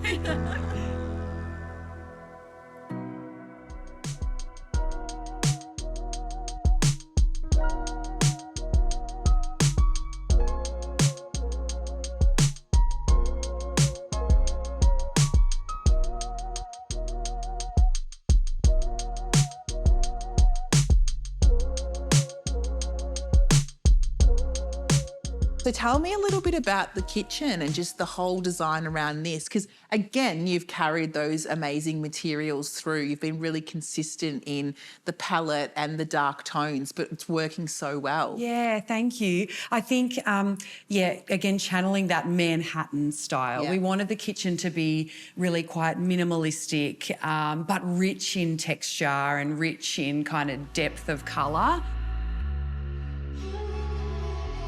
Being able to open these stacker doors and walk from inside through to outside with your sunken fire pit and all those other features, we really wanted it to be a bit of an entertainer's paradise.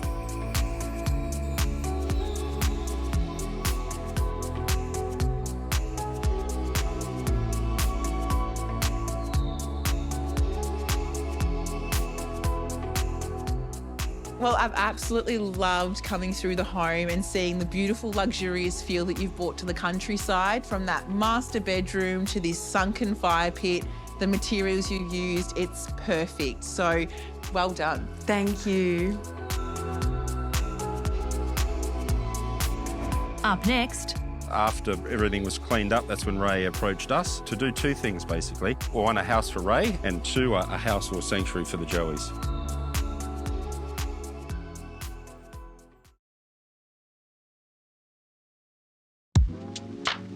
now we can finally reveal this home in Runnymede, New South Wales, on the outskirts of Bateman's Bay. It might be hard to believe, but this leafy location was actually a flaming inferno over 2 years ago. The existing home was burnt to the ground, but out of the ashes rose a beautiful modular masterpiece with its own separate wing for orphan Joeys. Let's go check it out.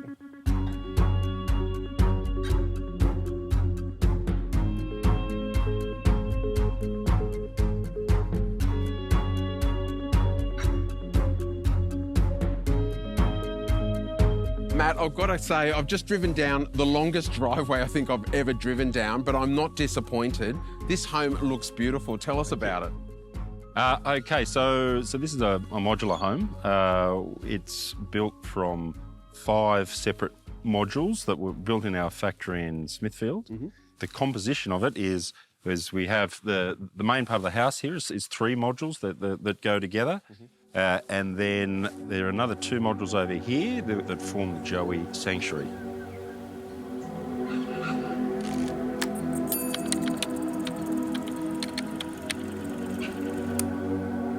The Joey Sanctuary. I do want to get in there and have a look because this is a pretty special location.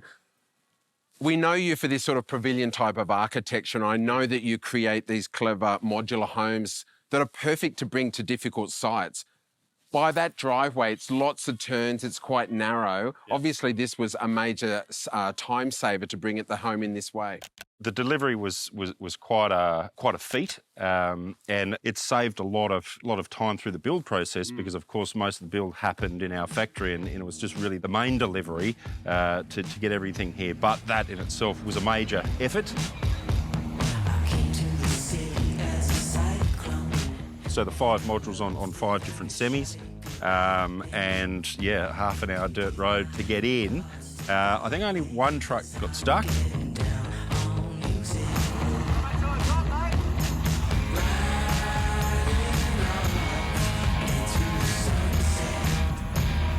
And then as the trucks came down one by one, there's a large crane here ready to lift. The crane was situated over there, and then the trucks pulled in here, and then one by one, we pulled each module in.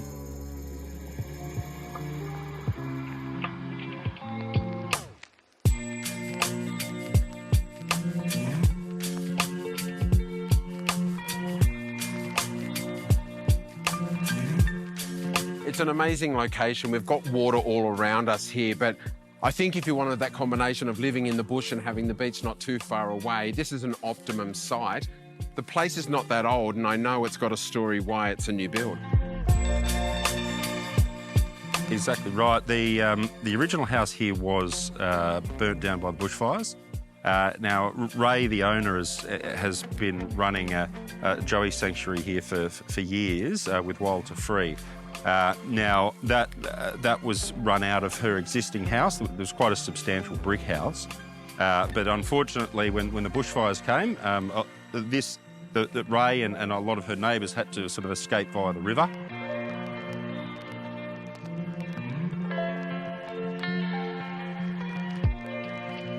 After sort of everything was cleaned up, that's when Ray approached us, and then we sort of started talking about the brief and what needed to be achieved here with to do 2 things basically.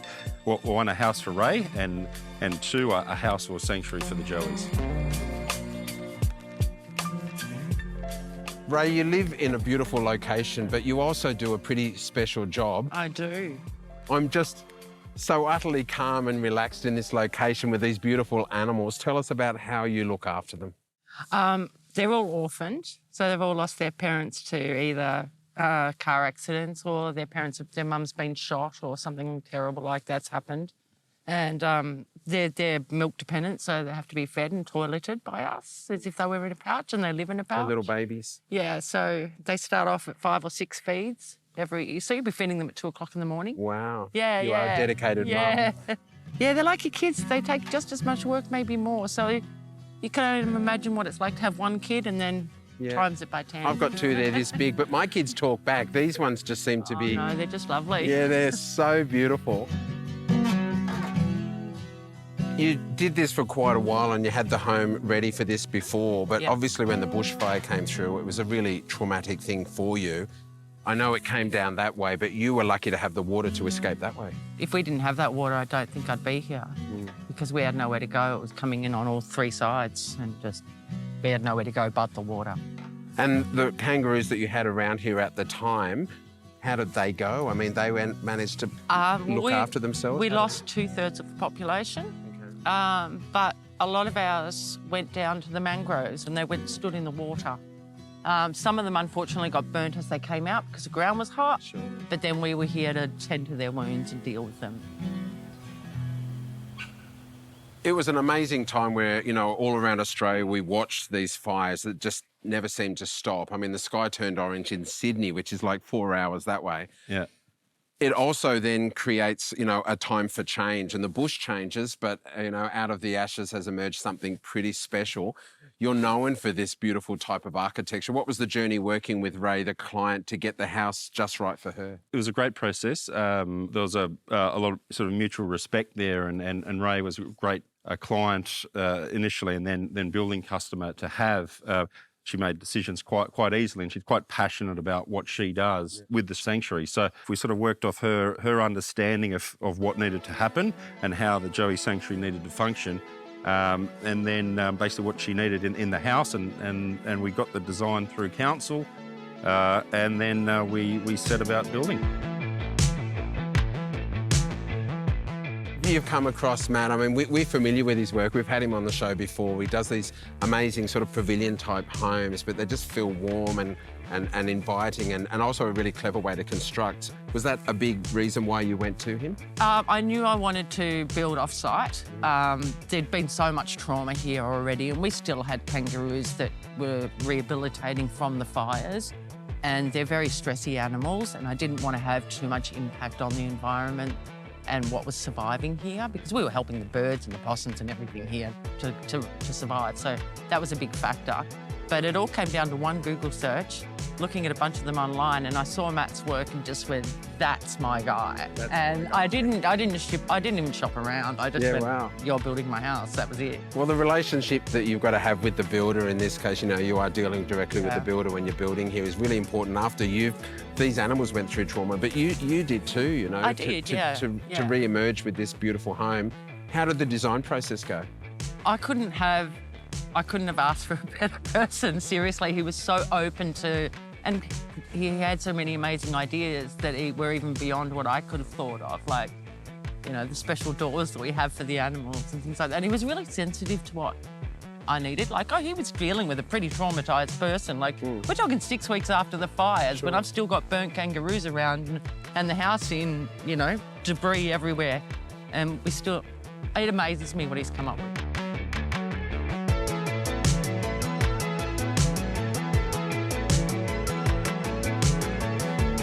Thanks for watching. We hope you found some inspiration looking through these incredible homes and gardens. We certainly have.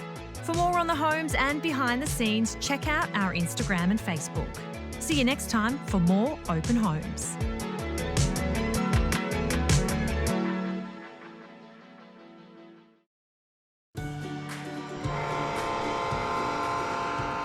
There's two types of people here in Montana. The people that are born here and the people that come here. Both are blessed, for sure. I have to walk about 100 yards, and I'll be right there on the water. It's a pretty big blessing to be able to sit and watch them fish. And it's such a beautiful skill. It's so peaceful to be outside together in nature.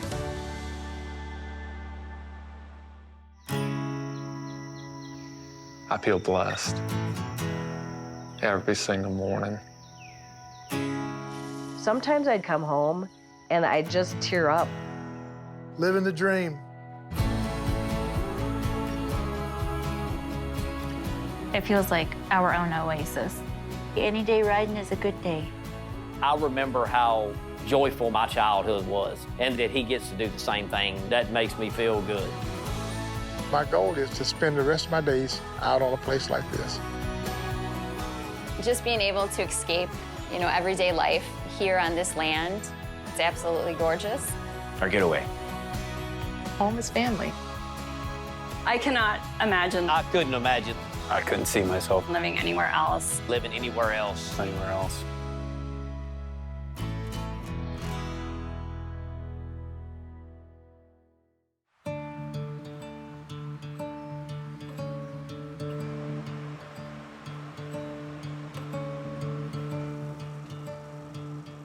I'm Matt Young, and this is my wife, Melissa Young, and we're at Two Rivers Lodge in Nye, Montana.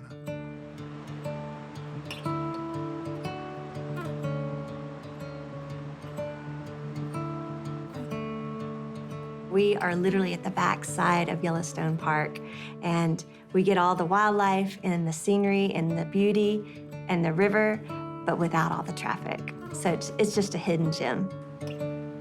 This property sits on two rivers, the West Fork of the Stillwater and the Stillwater, which are two separate blue ribbon trout rivers.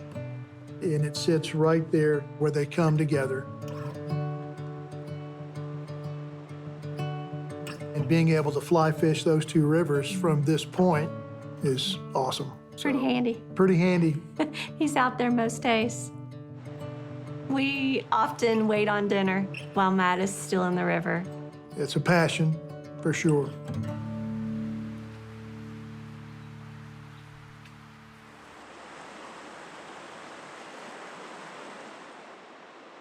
I grew up in Texas, right outside of Houston, in the countryside. As a child, my love of fishing started. My dad was a big fisherman. He would take me fishing and hunting, and I kind of grew up in that atmosphere. They came to Montana quite a bit, which is why we're here, really. Yeah. When I first came to Montana, I was 13, and I knew that I wanted to live here someday. So sometimes it takes a while, another 40-something years later. Right.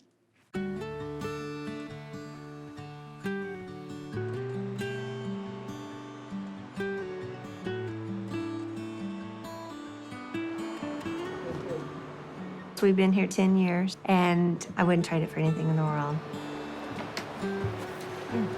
Whew, it's chilly.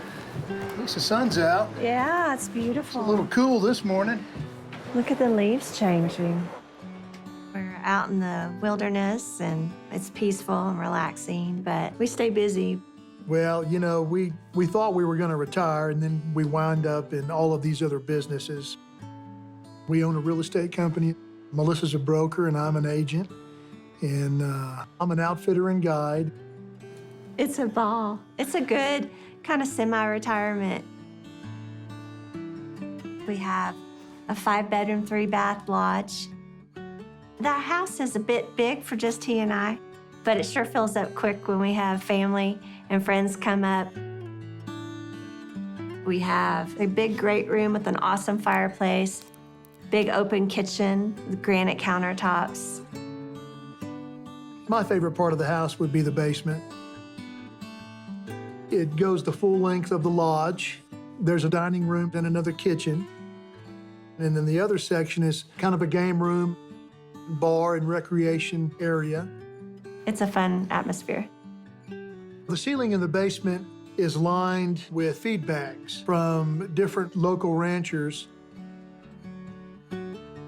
You know, there's horse feed bags, cattle feed bags, chicken feed bags. We'd come home, be bags on the front porch. The ranchers knew we were needing a collection, and so everybody kind of pitched in. So really, the ceiling is kind of a community effort. Yeah. I love that the little strings from the feed bags still hang down. Yeah. Just kind of adds to the character of the room. And we hang out down there quite a bit, too. And entertain down there, yeah. As we walk out of the basement, there's a patio and a hot tub and your grills, an outdoor kitchen, and there's a set of stairs that also lead down to the river. And so that's kind of the staging area to get down to the river and to be able to come back up and, you know, take off your boots and your waders, hang your fly rods, and, you know, you can go and sit and relax. It makes it real good.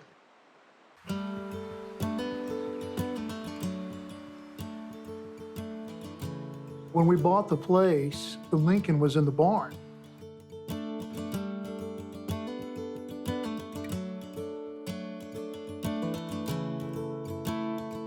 When I saw it, I'm like, oh my gosh, I've got to have it. My first car was similar at 16. So, you know, it was probably the nostalgia, but the bright blue interior did not hurt. So when we bought the place, I said, look, let's work a deal on the Lincoln too. And so we did. We drive it to church just to keep it running, you know, so the parts can stay moving and it stays fluid. It's fun. Yeah.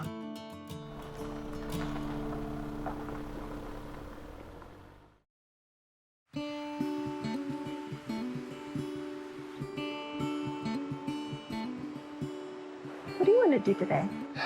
Well, we could get on the water. Oh, I'd love to do that. It's getting cold.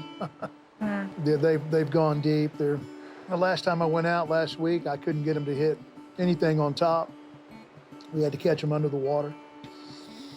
So that's probably the direction we'll head today. Okay, it'll be fun. The porch. It overlooks the river and the mountains, and being able to go out there and sip on your coffee is nice.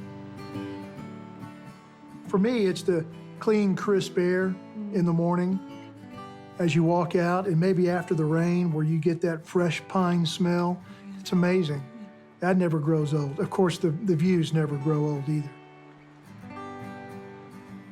watching the river, looking at the wildlife, the backdrop of the mountains. And it changes constantly based on leaves falling and snow coming. It's a moving canvas, I guess. It is, totally. Of artwork. Our lifestyle changes a little bit with each season, and that's fun to experience together. So you want to be prepared, not just for being stuck inside, but also when you're outside, you know, you have to be prepared and have that extra gear in your vehicle. I would recommend. Matt was a Marine, and I have many memories of him telling our kids the first rules of survival. And the first one was always don't panic. That's the first rule, don't panic. And I've had to put that into practice a number of times. Yeah.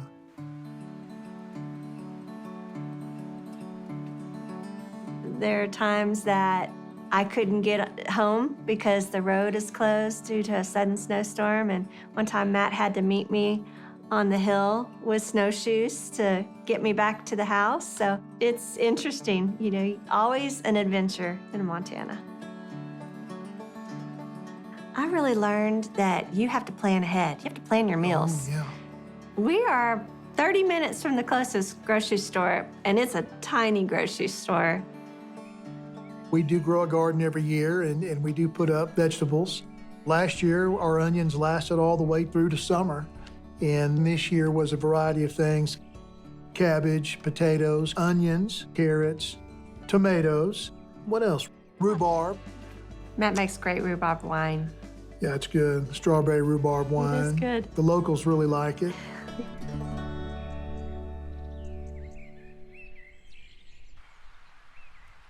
Well, right here, we're looking at a fly display case that houses all of our flies. And this fly display case was custom made specifically so I could house, you know, different sections of different bugs and their life cycles within sections of the fly display case.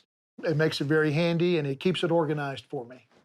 It's like making a menu for the fish. I mean, you definitely need to know what the fish are having for dinner, right? And be prepared for that. Cold weather is midge weather. And when it gets cool, like it is now, we go back to midges. Most of the times, I guess, right? He's always out in the yard looking to see what bugs are walking around that might be dropping into the river that the fish would then eat. So it's quite a challenge. It certainly can be.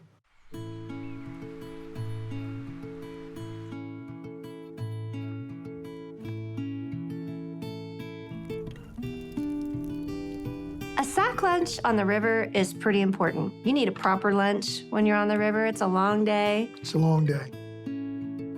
I pack a good, hearty lunch. I think it's important and gets us through the day. A good, proper lunch ends with a sweet. And for us, that means a lollipop. Now, I tend to put a Tootsie Pop or a Blow Pop in there. Matt likes those. One time I put a Dum Dum in there. That wasn't acceptable. Well, there's no Tootsie Roll center or gum center, and they're smaller, so they don't last as long, but... They don't last long to begin with. When Matt comes home from a float, every time I ask him, how was your day? How'd you do? The second question I ask him was, how was your lunch? Because I always want to know what the other guides had on their boat. There is kind of a lunch war between the wives, and I need to make sure mine's the best sack lunch. Everybody that is on the river with us really enjoys whatever she puts in there. It's good.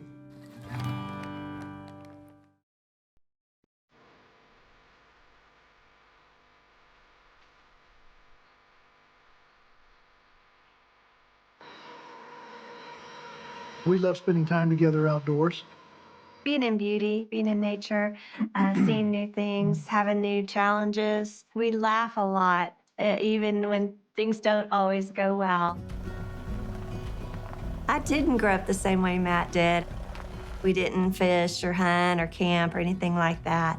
So it's been a new adventure for me. I tell him all the time, thanks for the wild ride, because it sure is.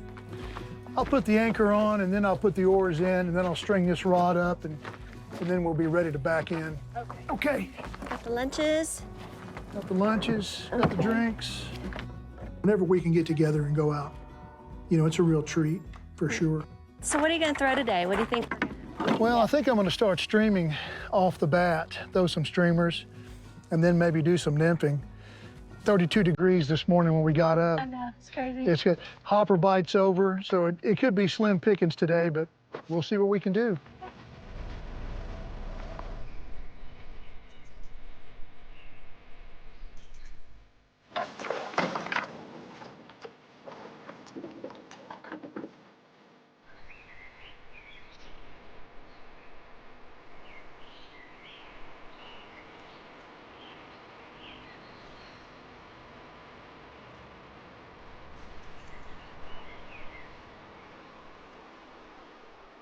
So in Texas, we had a business and busy life with kids growing up and activities.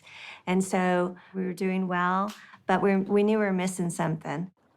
When the kids were in junior high, we actually talked about trying to move out here and which school would the kids go to, but we couldn't make it happen. There was always that in my mind, but being able to pull up roots while you're working and raising a family doesn't always work. We teased our kids and said, when you go to college, we're moving to Montana. And they didn't quite believe us. But we were still young enough to start a new phase of our lives here in Montana.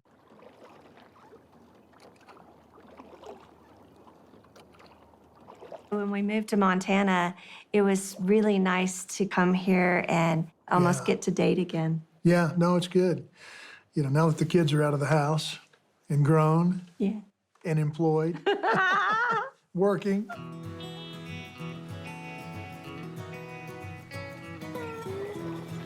It's a pretty day. It's clearing up. She's still a little cloudy, a little murky from that rain. Right. I wish she was clearer. Yeah. We'll do great. It's just fun to be out. I don't fish, but I really enjoy watching it. It's almost musical and magical. It's an art form, really, just the whole presentation. And so for me, that's plenty. I just enjoy watching. She does get on the oars and oars me quite a bit when we're together, out fishing. It took me a whole summer to learn how to float. You row backwards. So it's counterintuitive to what you would think normally. It's not like a canoe. Some people struggle with that. It's real interesting. So, but she did very well. And now she oars me on all these rivers. She's oared me on the Missouri, the Bighorn, the Stillwater, the Yellowstone. Just about every river I fish, she's oared me. I wouldn't have it any other way. It's a ball. Go ahead and get us back out here. Let's pull up down at the end over here, okay? Maybe fly fishing might be my future, but for now, I'm happy just to be an observer. Well, yeah, and you're not just an observer. You're on the oars a lot as well, and that's huge. Yeah. You know, which enables me to go out and fly fish. It does. I mean, we could switch off if you ever wanted to learn, but, you know, there's that. I do teach it, by the way.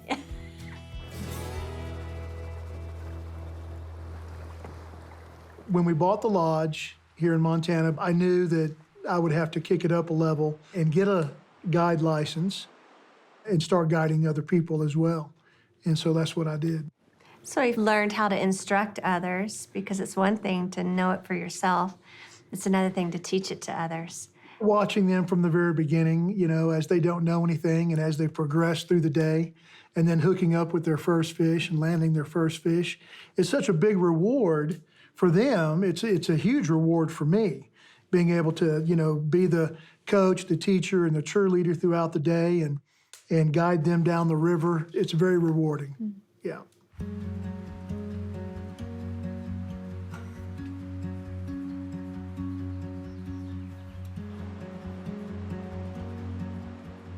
I've been volunteering the past 7 years for BarX Project. They are a nonprofit that brings combat Marines back together that actually serve together in combat situations. And a lot of them are wounded. They come and stay, and I guide, and, you know, it's just an amazing time. Some of these guys haven't seen each other for, you know, 10 or 15 years, and then they get back together and, you know, talk about their past, and it's an amazing deal. It is. Yeah. It's beautiful.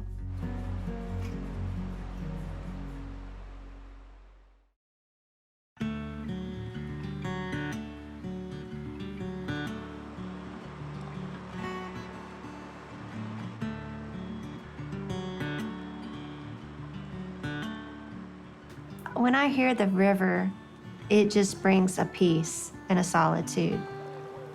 You get the breeze, and listening to the sounds of the river is very magical.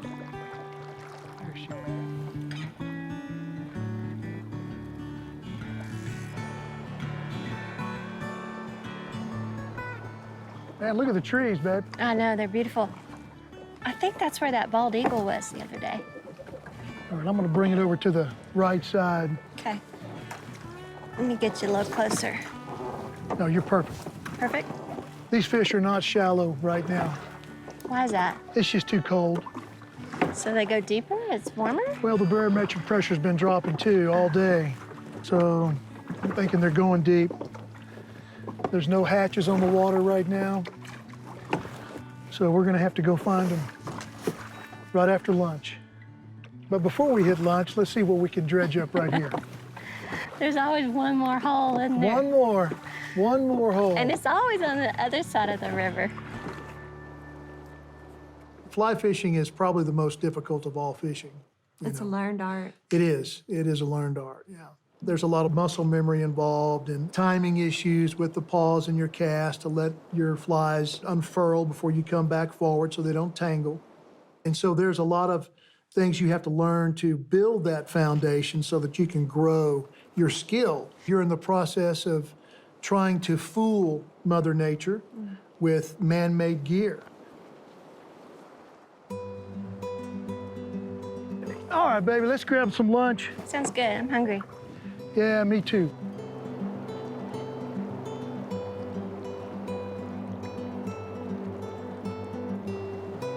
Okay.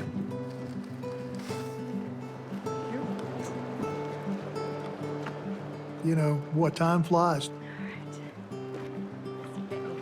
I mean, you know, you're on the go with the kids and, you know, you've got different practices, baseball practice, soccer practice, wherever you're going. That was fun, baby. Yeah, that was good. Hopefully we'll have a good afternoon as well. So it can be a lot and you're always on the go and then you're working and everything else. So I would say our way of life here is a little slower paced and that's just fine. Anything better than being out here, baby? Not much better than being on the water with you anyway. Thanks. It's awesome.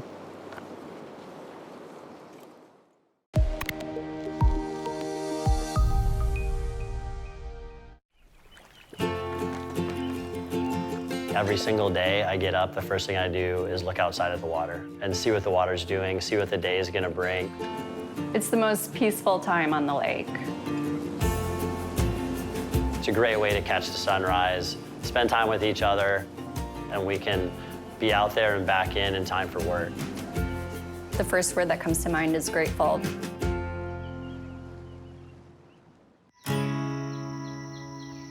I feel blessed every single morning. Sometimes I'd come home and I'd just tear up. Living the dream. It feels like our own oasis. Any day riding is a good day. I remember how joyful my childhood was, and that he gets to do the same thing. That makes me feel good. My goal is to spend the rest of my days out on a place like this. Just being able to escape, you know, everyday life here on this land, it's absolutely gorgeous. Our getaway. Home is family. I cannot imagine. I couldn't imagine. I couldn't see myself Living anywhere else. living anywhere else. anywhere else.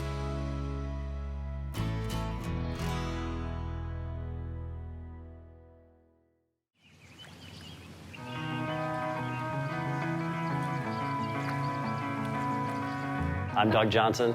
I'm Amy Johnson, and we live in Prior Lake, Minnesota. Morning, kiddos. What do you guys want for breakfast? A donut.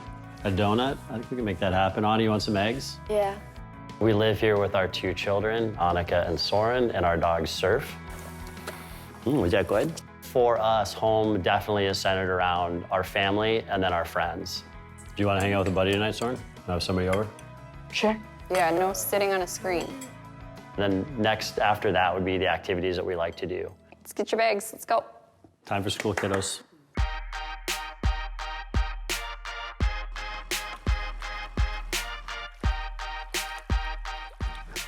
Come on, Debbie, let's go.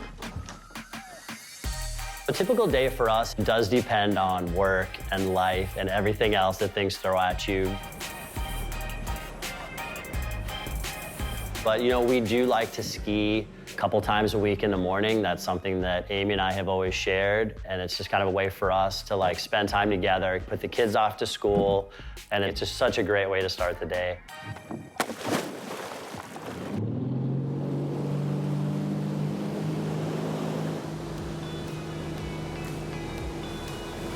If we can do that a couple times a week, like, that's perfect.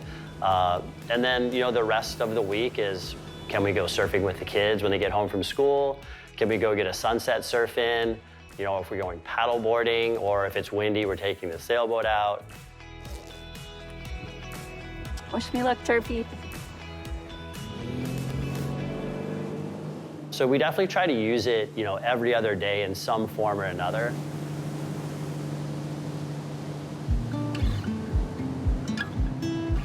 Anytime I'm around a lake, I feel at home. I grew up in a town about an hour south of here, and I grew up on a lake 20 minutes outside of that town. So by the time I was 2, we were living on a lake and just have it in my blood. We spent hours and hours by the lake, on the water, whether it be tubing, fishing, swimming, just being outside, enjoying the water. Nice set, babe. For me growing up, my summers looked a lot like going to Grandma and Grandpa's cabin up in northern Minnesota. So, you know, going up north, having those experiences, I think kind of carried through into later in life when it was, you know, time to choose, you know, a partner and choose where you live. Like, that was always a consideration, I think.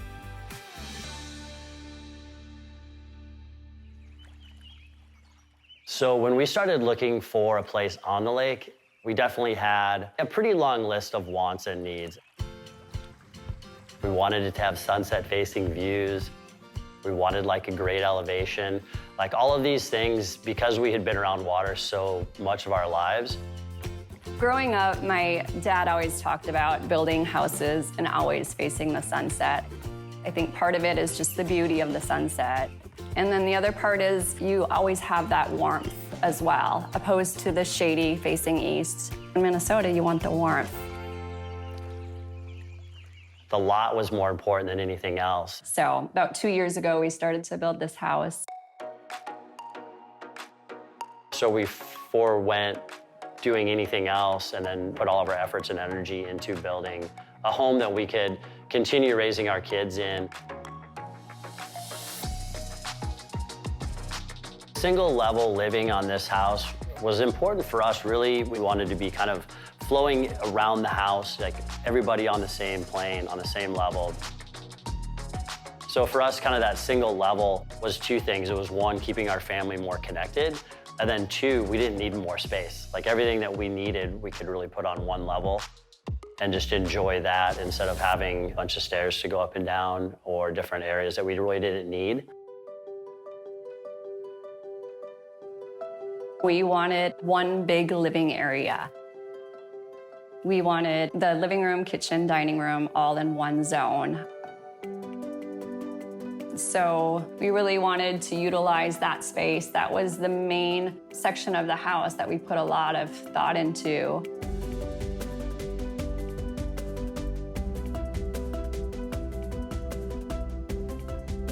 With this mono pitch design, you end up with kind of a taller wall facing the lake. And so what better way to just showcase the outdoors than just to stack it full of windows and truly bring the outside light and nature in. I mean, you're catching bald eagles flying across the upper windows. And then you're seeing kind of what's happening on the lake through the lower windows. So yeah, we just really wanted as much glass facing the lake as possible. We can open that up and basically bring the outside in. and it allows this amazing access point to go outside, have the outside feel like it's inside. The lake, it truly is like our focus. That's why we're here.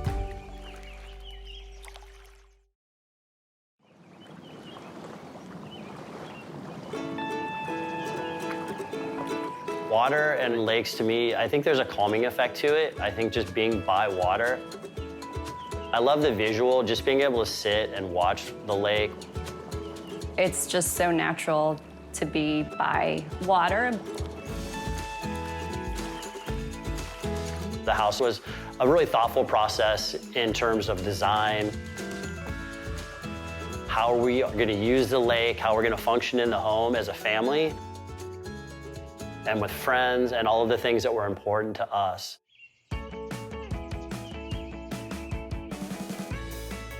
The entryway wasn't necessarily a focal point when we were designing it, but it kind of evolved into something that was kind of cool. We've got some surfboards on the wall, and I think it just kind of shows you, like, as you're walking in, it gives you kind of that feel for what the rest of the house is going to do. The office space sits by the entry. And there was a little bit of design consideration as I was thinking that the office should face the lake. Our daughter trumped that and ended up with a lake bedroom.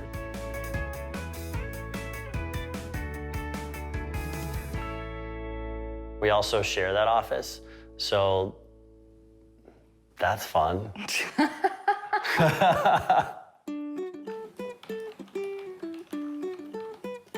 The office space was completed for Doug's space. He lost the battle of having the office in Annika's room, which faces the lake. I wanted it to be a bedroom. It just made sense to me. And after the house was finished and we were moving in, he questioned where I was gonna office. And so I kind of snuck into Doug's office. Being able to work from home allows us to enjoy our space more often. But it also allows for some of these things like the morning ski set or the afternoon surf set where we can break away for an hour and go enjoy what we like to do.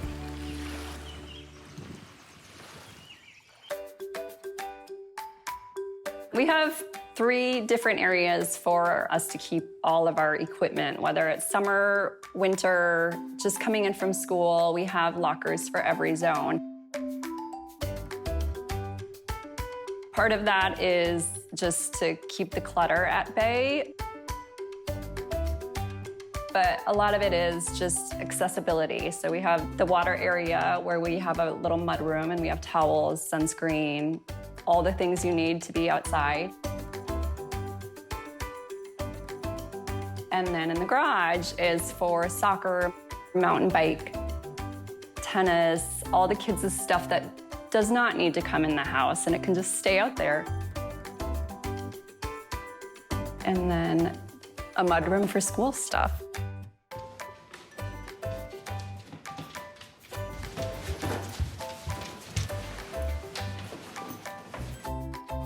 Hey kids, how was your day? Good. What do you guys want to do this afternoon? We're talking about going surfing. That sounds great, let's do that.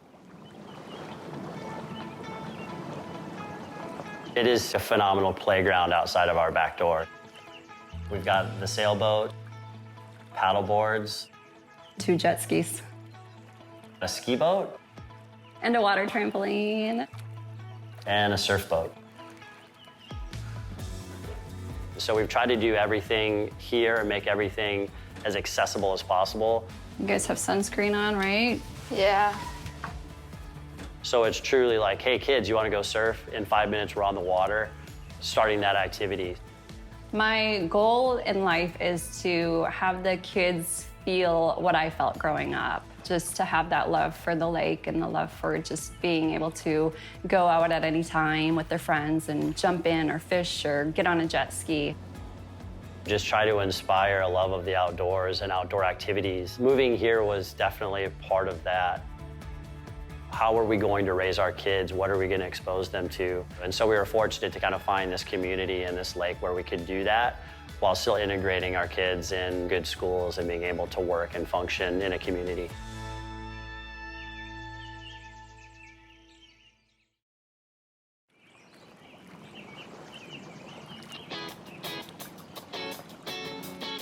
I think the kids, truly enjoy spending time with us as well as their friends on the lake. Just either family time or time with friends is usually revolves around some sort of lake activity. And they don't have the excuse when we tell them to get off a screen and get outside to say that they have nothing to do because they need to just look outside.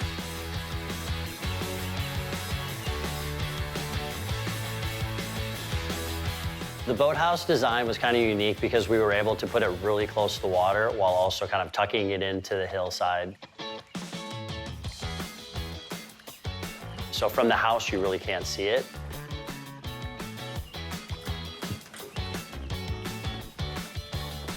But from the lake, you have all of the access and availability for all of your gear.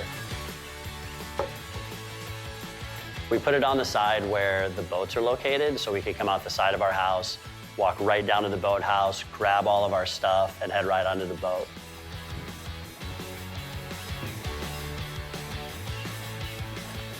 And then the bonus of the boathouse is that we were able to put a deck on top of it to kind of capture, like the sunset view or just like another hangout space on the lake.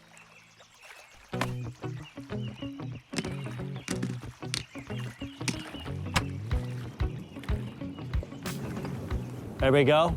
Here we go. Being on the water, it was important for us to teach them, kind of everything that was available to them and everything that we grew up doing. So, it was important for them to learn how to water ski, learn how to wakeboard, surf, learn how to sail, just because we've got this accessibility to it all. Okay.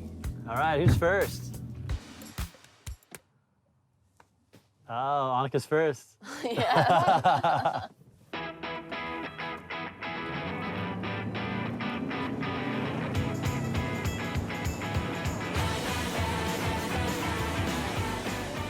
The family, we've always had a lot of focus on adventure, like the word adventure and then truly getting out and doing things. So being able to go out and experience life, I don't think there's like a good life lived behind a screen. And for these kids, it's tough to pull them away from that. So you kind of have to trump that with something that's way better. The family motto is if you stop adventuring, you die. We created that a couple years ago. The kids did. The kids have probably gravitated mostly to wake surfing. The problem with skiing is you have to get up early, and kids don't typically like to wake up at 6 in the morning to go out and ski. Yeah, Ani, peel out.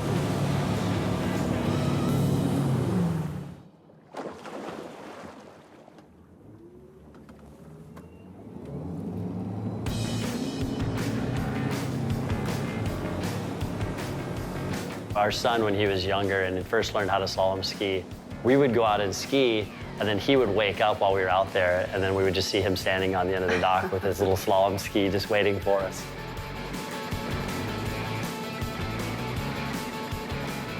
I would love it if they got up and came with us. I mean, it's something that I love to share with them, but, they've got their thing too. It's fantastic. Our goal is to try to, at least expose our kids to the stuff we like to do, and then if they take to it, it's so much better. So, we've been very fortunate, I think, for them to take to that and to like it enough to want to spend time with mom and dad.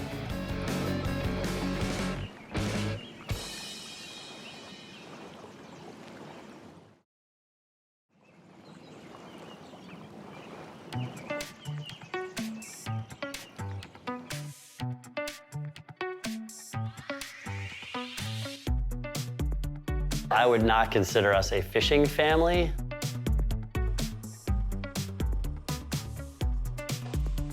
But our son definitely has taken to fishing. Pretty fun day, huh?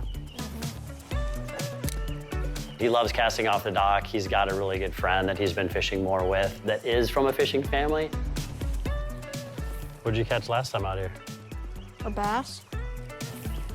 He kind of just took to it on his own. So that's kind of fun to see too, just having the lake outside. He took advantage of that and created this love for fishing. Well, this is what I caught like the 2-pounder on. Were you in shallow or were you out deeper? I was right out there. Right there. So he's teaching me to fish. It's Yeah. fantastic. I'm awful. I saw a northern come right up here one time. Yeah, see if you can drag one in from there. I think we need to try to catch up as a family. So yeah, he's definitely taken to that. I see that being something that drives him forward as far as lake life as well. One of the truly special aspects of our life here in this town and being on a lake is the friendships that we've built, the circle of friends that we have, that our kids have. And so, you know, it's not uncommon for people to just stop by or for us to stop by a friend's house and enjoy a bonfire or go out on the lake and hang out. So it truly is like a community of friends and people that enjoy doing the same thing. So I think that's probably what we enjoy the most about, you know, like our life here is like, yeah, it's our life and we're building this with our children. Our kids are living our dream, They are right? living our dream. And we remind them of that quite Often. often. Yeah.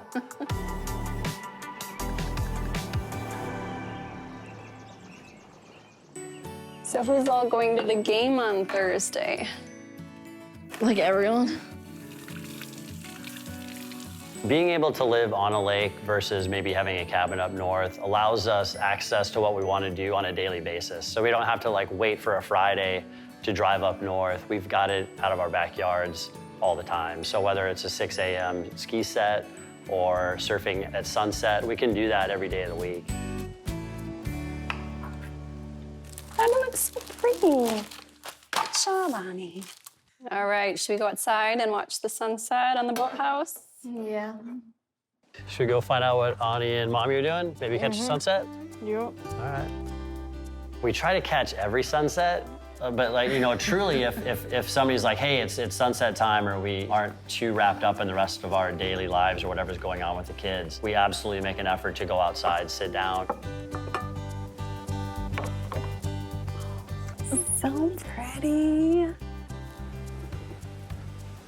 The top of the boathouse serves as a deck as well, and I think what we found, it also gives us the best view of the sunset. It's also the only spot for shade in the middle of the afternoon, so that's a great nap spot for us. Great nap spot. Sunsets are important for us. It's just a way for us as a family to kind of gather outside, close out the day. Sunsets over the lake are beautiful. They're truly amazing, and you get all of these colors and just a great reflection point on being where we're at, why we're here. You guys had fun at school. Mommy and I went and skied, did some work. Did you guys learn anything today? No. As parents, you kind of want the house where all the kids come to, and I think that we've done a pretty good job with that. The house is truly an extension of how we live our life.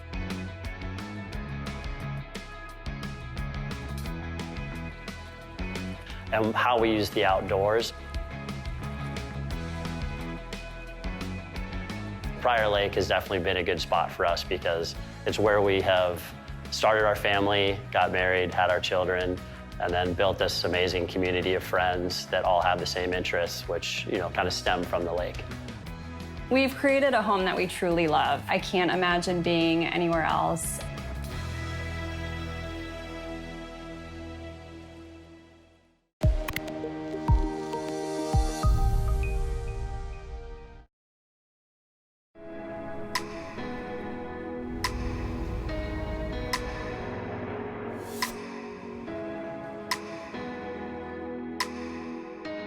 We all love to dream that we have the money to buy $1 million home.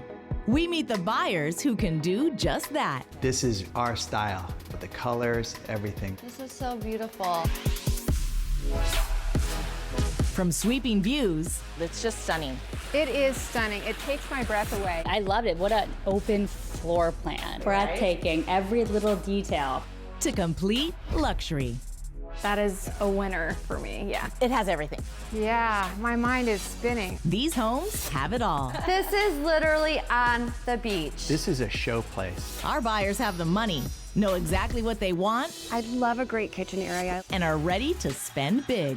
5.5. Under budget. Yes. My role is to find these house hunters their ultimate dream home.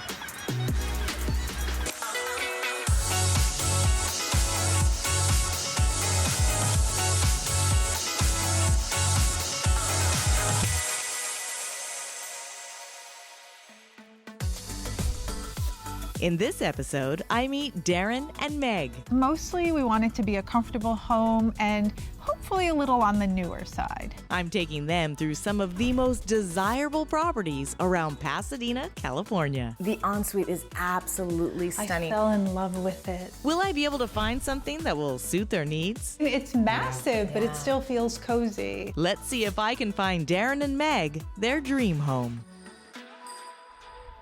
Welcome to $1 Million House Hunters. I'm Viviana Vigil.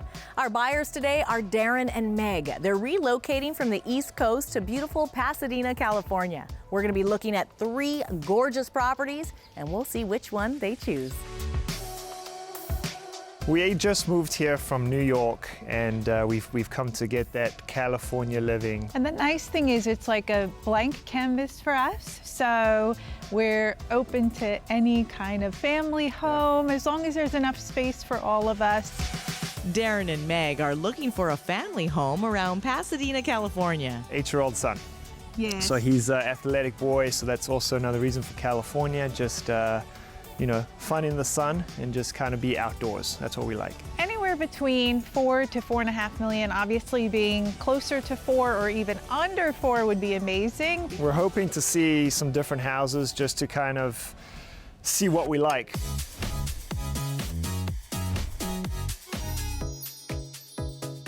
I'm excited to be here. It is a beautiful day. What are you guys looking for in a home, and why are you looking for a home? In a nutshell, we want that California living. We don't know exactly what we're going for, but we're hoping you can show us a couple wow factors. I'd like something new, modern, but also I'm looking for some charm as well. So I really want something to look like we've moved to California and not something that I could find on the East Coast. We moved from New York to LA for the weather. So any kind of outdoor, indoor living, some indoor, outdoor living will be key. If we can get a view, that would be a bonus. We want to make sure you get the wows. So let's start here. We're in a gorgeous neighborhood in South Pasadena, up in the hills. As you could tell when you drove all the way up, you can already see some spectacular views just from the driveway. We're in front of this beautiful 4-bedroom, 5-bath, modern masterpiece. It is over 3,600 square feet. I think you guys are going to be floored and wowed, and the rest as soon as we step inside. Let's do it. Ready. So this is a beautiful modern home in South Pasadena. This home has an amazing view of the Pasadena hills and it's just surrounded in this amazing glass, and there's just views from every angle. It's just fantastic. Oh wow, this view is everything. Walking into the house, the view is just so striking. It's almost like a picture frame. You want it to be wowed. How's the wow factor for this view? We could do this. Yeah. We could get used to this. You know, you walk into homes and the floor plan might wow you, but this was just this natural wow of beauty. Now we have this beautiful living area with a formal dining as well. And as you've already noticed, these doors completely slide and disappear to have that indoor-outdoor Southern California experience that you guys were looking for. Yeah, you can't even tell there's anything there. It just looks like we're in the mountain. Yeah, it's fantastic. Yeah. I never imagined, driving up, I knew that we were probably on some kind of cliff, but I didn't imagine this. Yeah, I like the way we walked up the stairs and it was kind of like, you don't know, and then you come up here and it's wow. It's definite wow.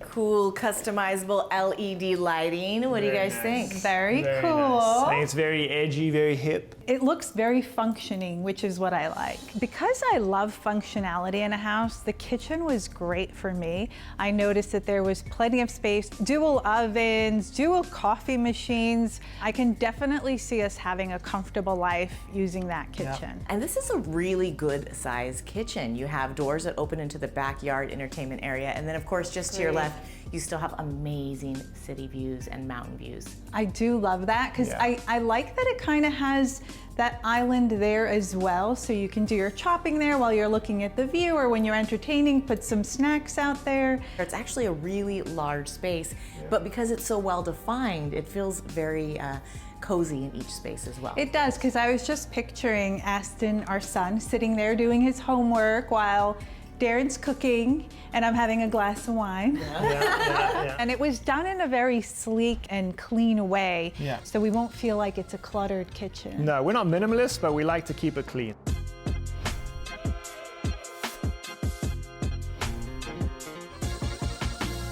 Okay. This is a sexy master suite Yes. with a custom tub. Big enough for the two of you, I do think. Now, Darren, I know you said you wanted a big shower, but did that exceed your expectations? It's definitely got the bells and whistles. Definitely got the bells and whistles. The shower I love the shower. The bathtub I'm not sure about. I didn't love the fact that there's a bathtub in there, but maybe maybe I can get used to that. I don't know. So maybe this tub isn't quite something you would put on your dream list. No, probably. I don't think so. The bathtub was tough because it's just not our style, but as they say in any home search, you're not going to find the perfect one. So maybe we could figure a way to make it. It did look on the view though, so it's, Why don't we go out to the front patio and take a look at these amazing views to really see what this home has to offer. Yeah, that's Let's great. head back over. I love that.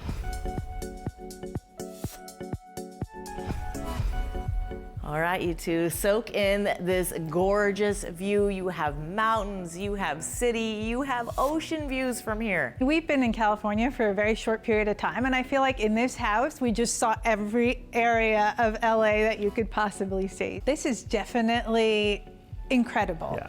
It's one of those things when you walk in the house, this is the first thing you see, and it's like the biggest wow factor. And to have it be part of your home is incredible. We could definitely get used to this. Yeah. When I talk of view, it's not just kind of like a straight shot, like you're a horse with blinders on. It's like a panoramic view. So what do you guys think of this outdoor patio space? Is this large enough for you to entertain?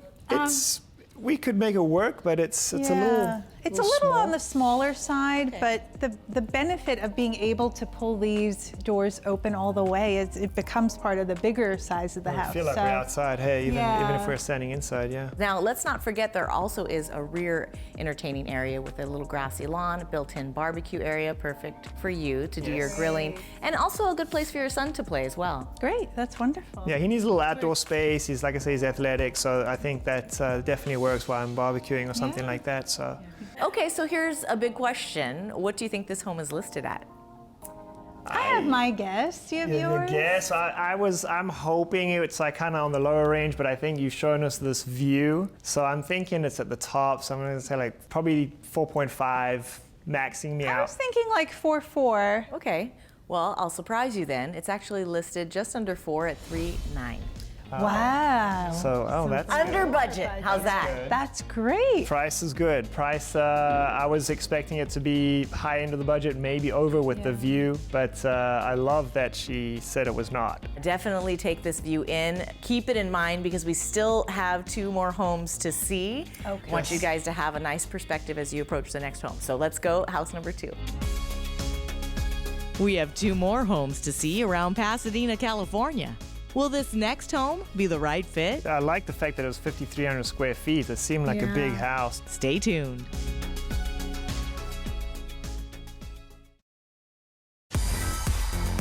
Welcome back. We're in Pasadena, California, and on the search for Darren and Meg's ultimate dream home. We are looking in Pasadena because it's close to my work, and it's also close to our son's grandparents who can babysit often. The first house was a beautiful modern home in South Pasadena. Oh, wow, this view is everything. But could this next house be the one?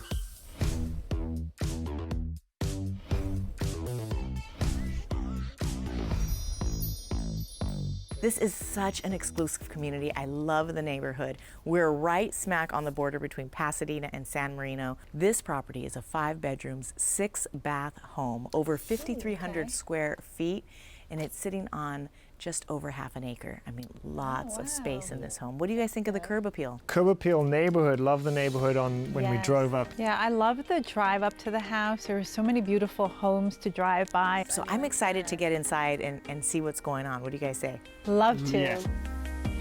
So this house is a Spanish Tuscany style home, and the wonderful architecture, the way the home is designed, it's a vertical home, but it's not compartmentalized.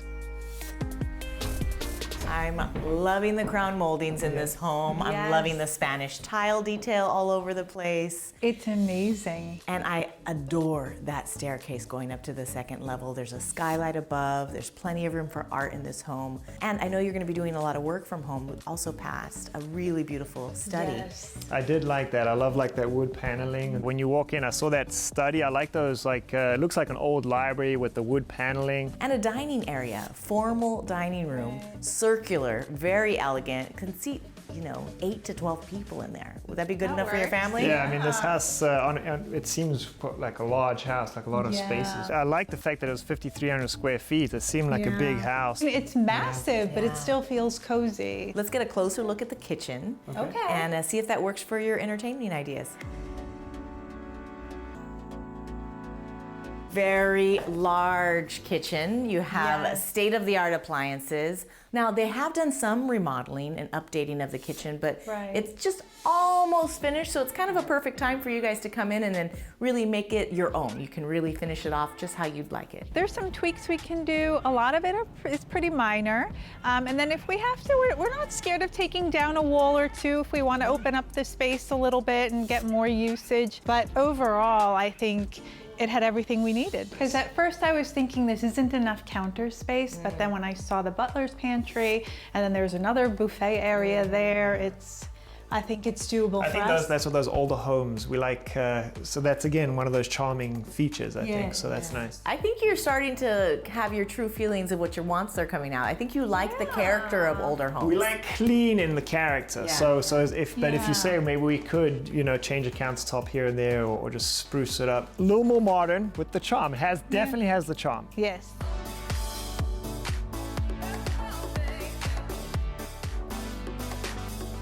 Can't have a Spanish-style home without a fireplace in the master suite. Very nice. The nice surprise was having the fireplace as well as like the little terraces or balconies. I feel like we're elevated. We are elevated, so you have the views, yet you have the warmth of the fireplace, and you have the functionality of the bathroom and the closet. So it kind of checks all the boxes for us. I can't say a negative thing about the master. I just feel like it was everything that I wanted. It was a big enough room, the bathroom, shower, tub. I mean, it really checked all the boxes. Okay, so far so good. Is there anything about this master suite that's not working perfectly for your taste? I mean, the only things that I would really change are maybe the curtains or the paint color, just to give it a little bit more of, who we are.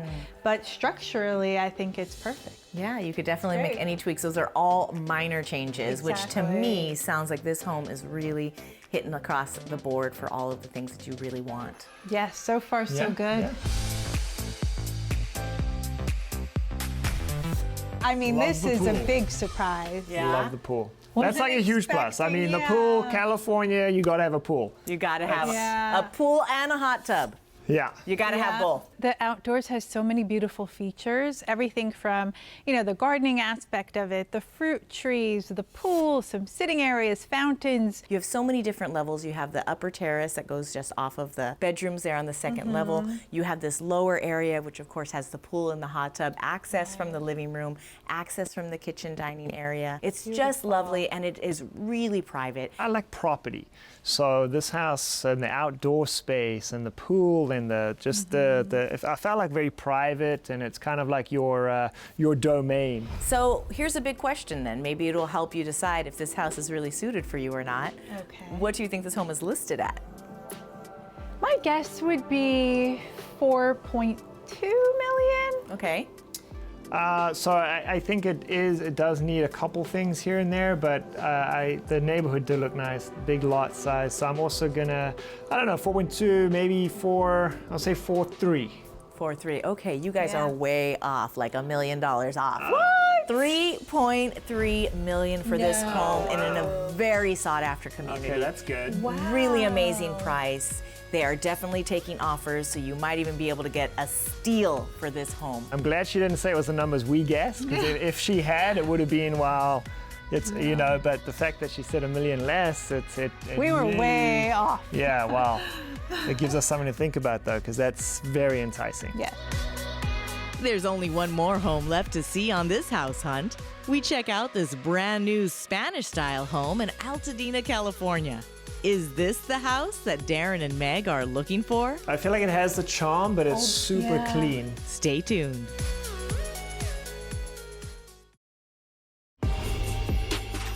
Welcome back.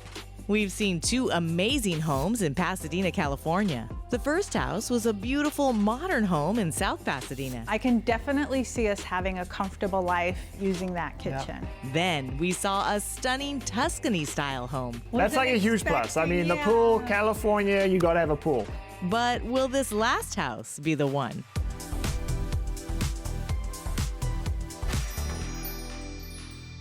Welcome to house number 3. It is incredible. What do you think of the curb appeal? Has the curb appeal. I mean, I'm speechless right now. Yeah. It was definitely incredible driving up to the house.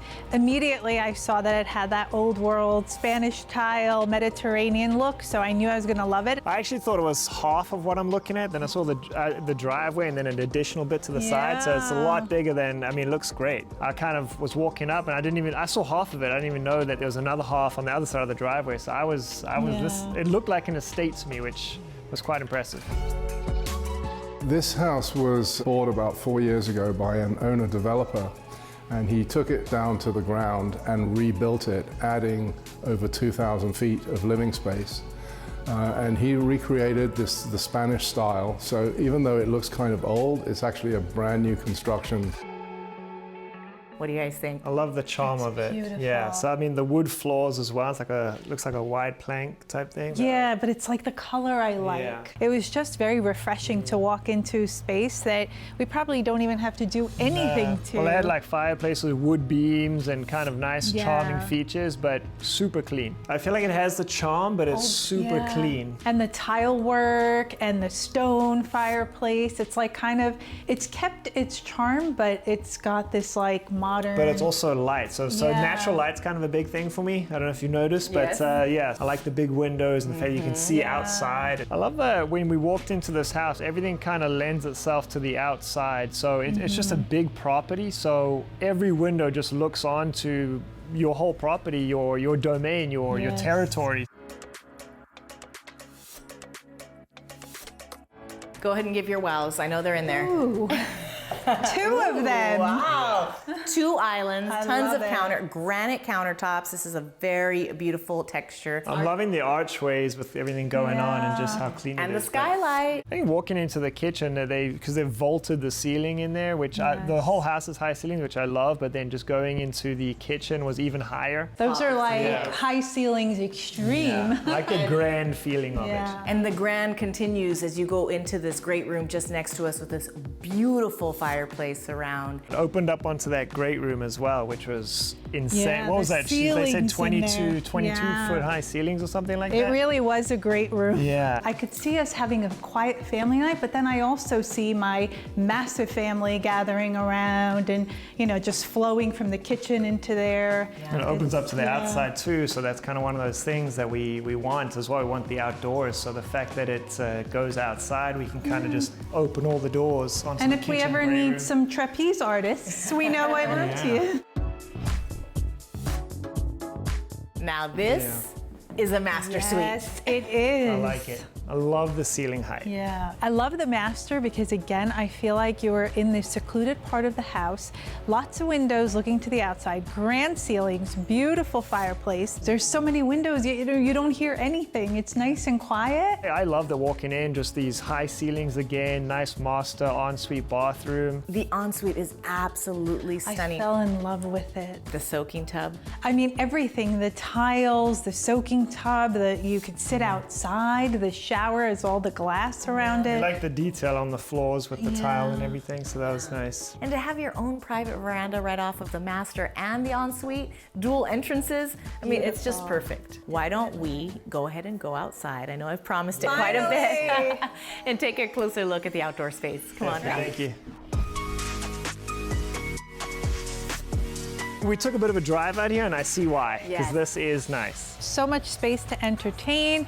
There's so much space for tables and chairs and lounging. I mean, the property is so big that I feel like you don't know if you need property until you see one. Then it's kind of like, I want property. So I love that it has so much to offer. I could probably put a tennis court up there. It has a sports court. We can do like put a wall and get a tennis court with the wall, or we can just make it bigger and have a proper tennis court, pool. There's just so much to do in this outside. It's great. So that being said, what do you think this home is listed at? This is it's a big house. Yeah, this is a big property, big house. This is over what we want to spend, isn't it? I'm going to say top of budget because I did tell you 4 to 4.5, so I'm hoping it's 4.5. Okay. I'm thinking it's a tad over 4.5. Is it like closer to 4.6? She's done her homework. It is so close to 4.6. It's Really? 4.599999. Then it was meant to be, right? Well, I it's mean, meant to be. Yeah, I mean, the house it's what, 6,300 square feet and 1 acre, so I, you know. We definitely see the value in the home and understand that little bit of price difference. It's just a matter of us trying to work it into our situation. Yep. We've seen all 3 homes, and when we return, Darren and Meg will make the big decision. So do you think the view or bigger property, bigger house? Stay tuned.